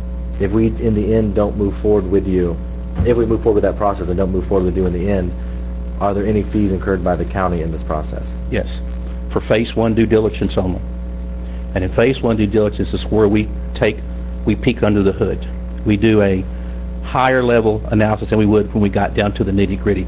But that phase 1 due diligence gives you and us enough comfort that this is either something we do want to move forward with to the next step or do not want to move forward to the next step. And any investment in time and resources on the FGUA's part beyond that phase 1 due diligence is done at risk. And that's at the FGUA's risk. And if you look at you do your phase 1 due diligence and you say, wow, you're much worse than I thought you were, we still have to pay you whatever we agreed to pay. Yes, sir, because again, like when you reject us, but we still pay you. You would want it, I would hope you'd want that evaluation to be based on an honest appraisal, not the fact that we want to make sure we're guaranteed a fee at the end of the transaction. But that preliminary due diligence is, well, I guess nominal is relative. Here, once you've gone through the night, you don't have a lot of money. Yeah, and I'm just thinking out loud with you. What do you? And that was going to be my next question. Around $15,000. Okay. I was going to ask that. You saw where it was going. Yeah, I was going to ask that. And again, but what you have at the end of that is you have a further extensive analysis of its financial condition, its environmental condition, and engineering condition. Would that include a rate study? No. We do a 5-year cash flow analysis. That is a revenue sufficiency analysis, but we would not put that out there as a quote detailed rate set. But we would know what the rate deficiencies would be. We would know what rate increases we would have to have at that point, and then the rest would be putting the final touches on that. Didn't we just have a rate study? Yes. I just got a letter in my water bill. It went up one time and go up again in September. So somebody did a rate study. Florida Rural Water did a rate study about 2 years ago. Yeah, we did about 2 years ago. I mean, But actually, Commissioner, you got 2 of them. Steve, could you talk into the mic? Lynn still has to watch this video. Actually, you got the one that got a Utah for that made recommendations for rate and readiness to serve, increase fees for access. The board didn't choose to go along with that. You've got one you've done again with Utah. You know, we're the second year in a row with those rate studies, or implementing those rates. You've got a capacity analysis report. You've got a capital plan. You've got a set of plans to expand the plant. The board won't move forward. You've invested a lot into the program. And I just stood before you guys on solid waste and said you need to do something different. But you spent thousands, hundreds of thousands of dollars in plans and study that's sitting on my desk, and the board will not move forward with it. So I'm not sure what we're gaining here that we haven't already done and not acting on. But we don't have the intestinal fortitude to do it. I mean, until the board up here decides to move forward with a 3-2 vote, then we're not going to get anywhere. And but you got 2,500 customers, guys, and you got millions of dollars worth to do work. The sewer rates are going to go through the roof. One way or the other, they're going through the roof. And that's all it is to it. You got most of Panacea's 1988 grinder pump. This is about as, I mean, solid waste. I can find you a way out, but we can go. I mean, Mr. Sheet has definitely got a good company and has done good things in other communities. But guys, you're duplicating an effort that's been there for the past 5 years I've been here.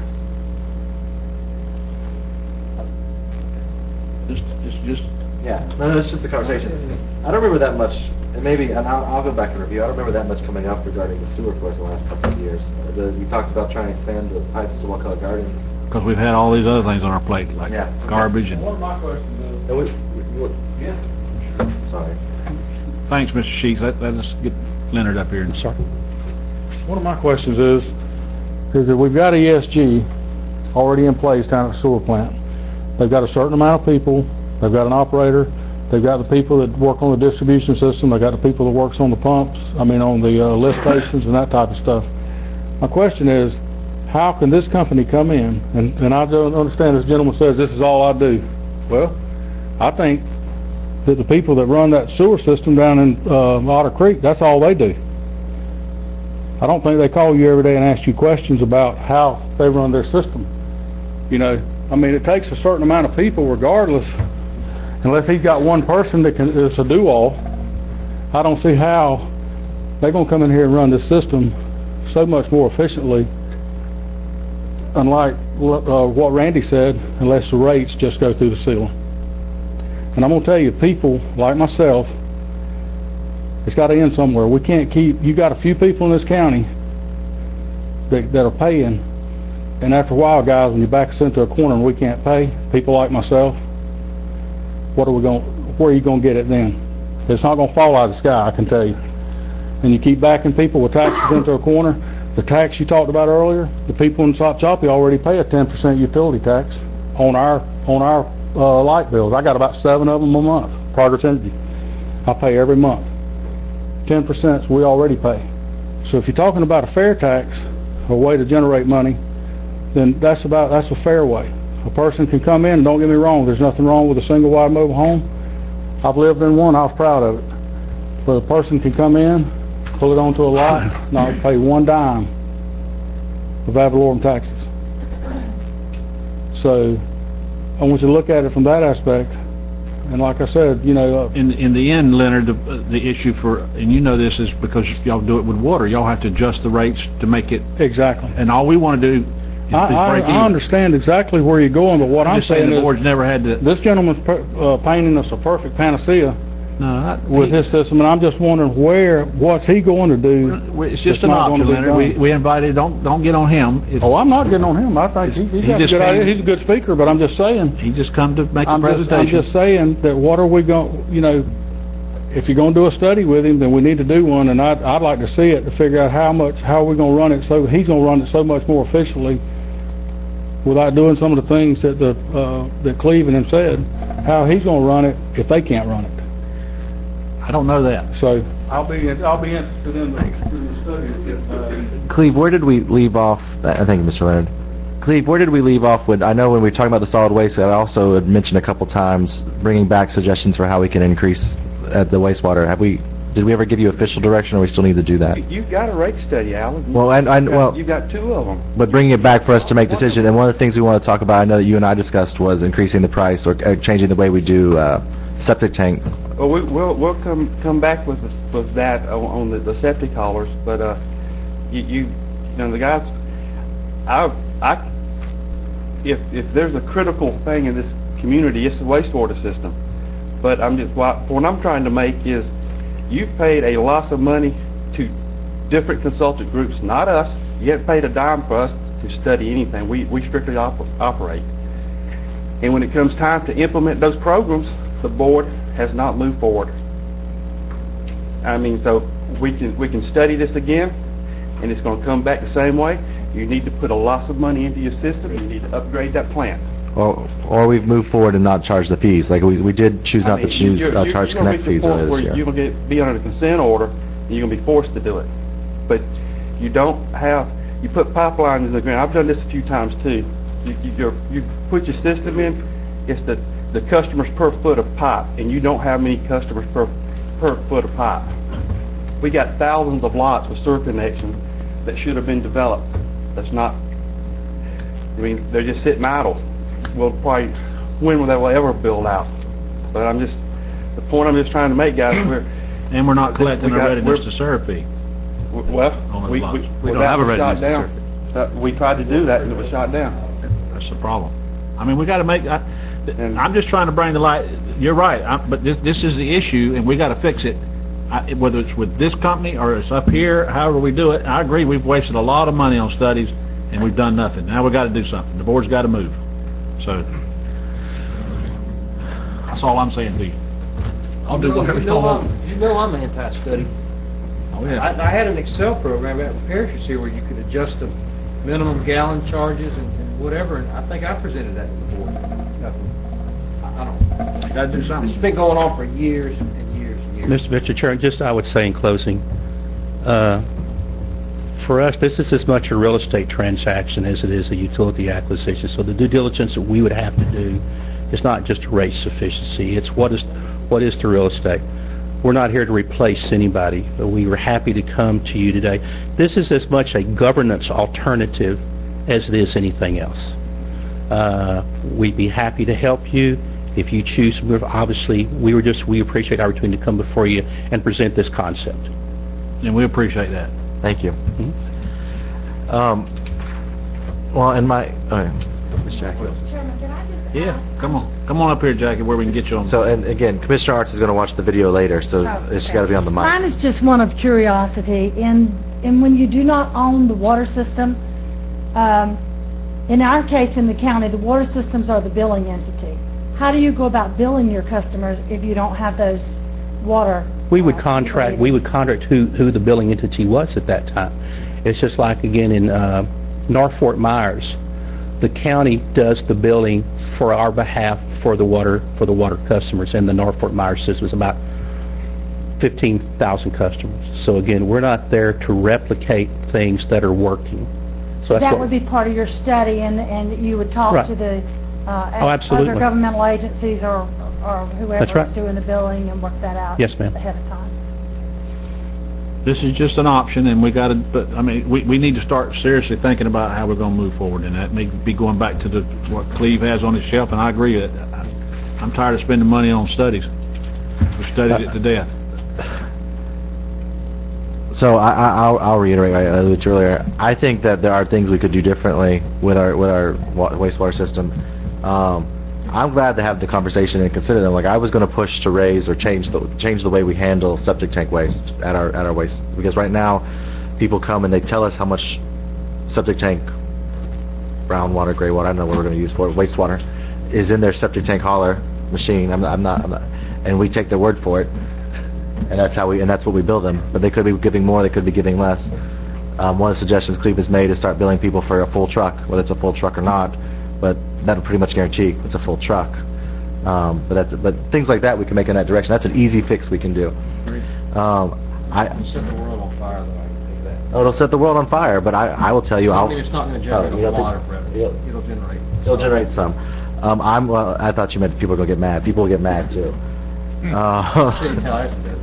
You also have, we had the option to expand or start the process of expanding and setting ourselves up into Wakulla Gardens, but we don't want to continue moving into Wakulla Gardens because we're going to have to charge some connect fees.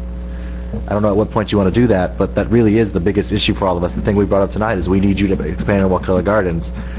Wakulla Gardens for health and wellness needs to be on sewer. But we can't, let me stop you there, we can't go to Wakulla Gardens because now our daily flow is such that we can't put any more infrastructure in. We have got to build a new plant to be able to go into Wakulla Gardens. We're at that point now. We need to forget about Wakulla Gardens. Okay, but so the issue now, and I don't want to go down this path right now, but if you connect Wakulla Gardens, you have all those households in our densest part of they're the densest populated part of our county.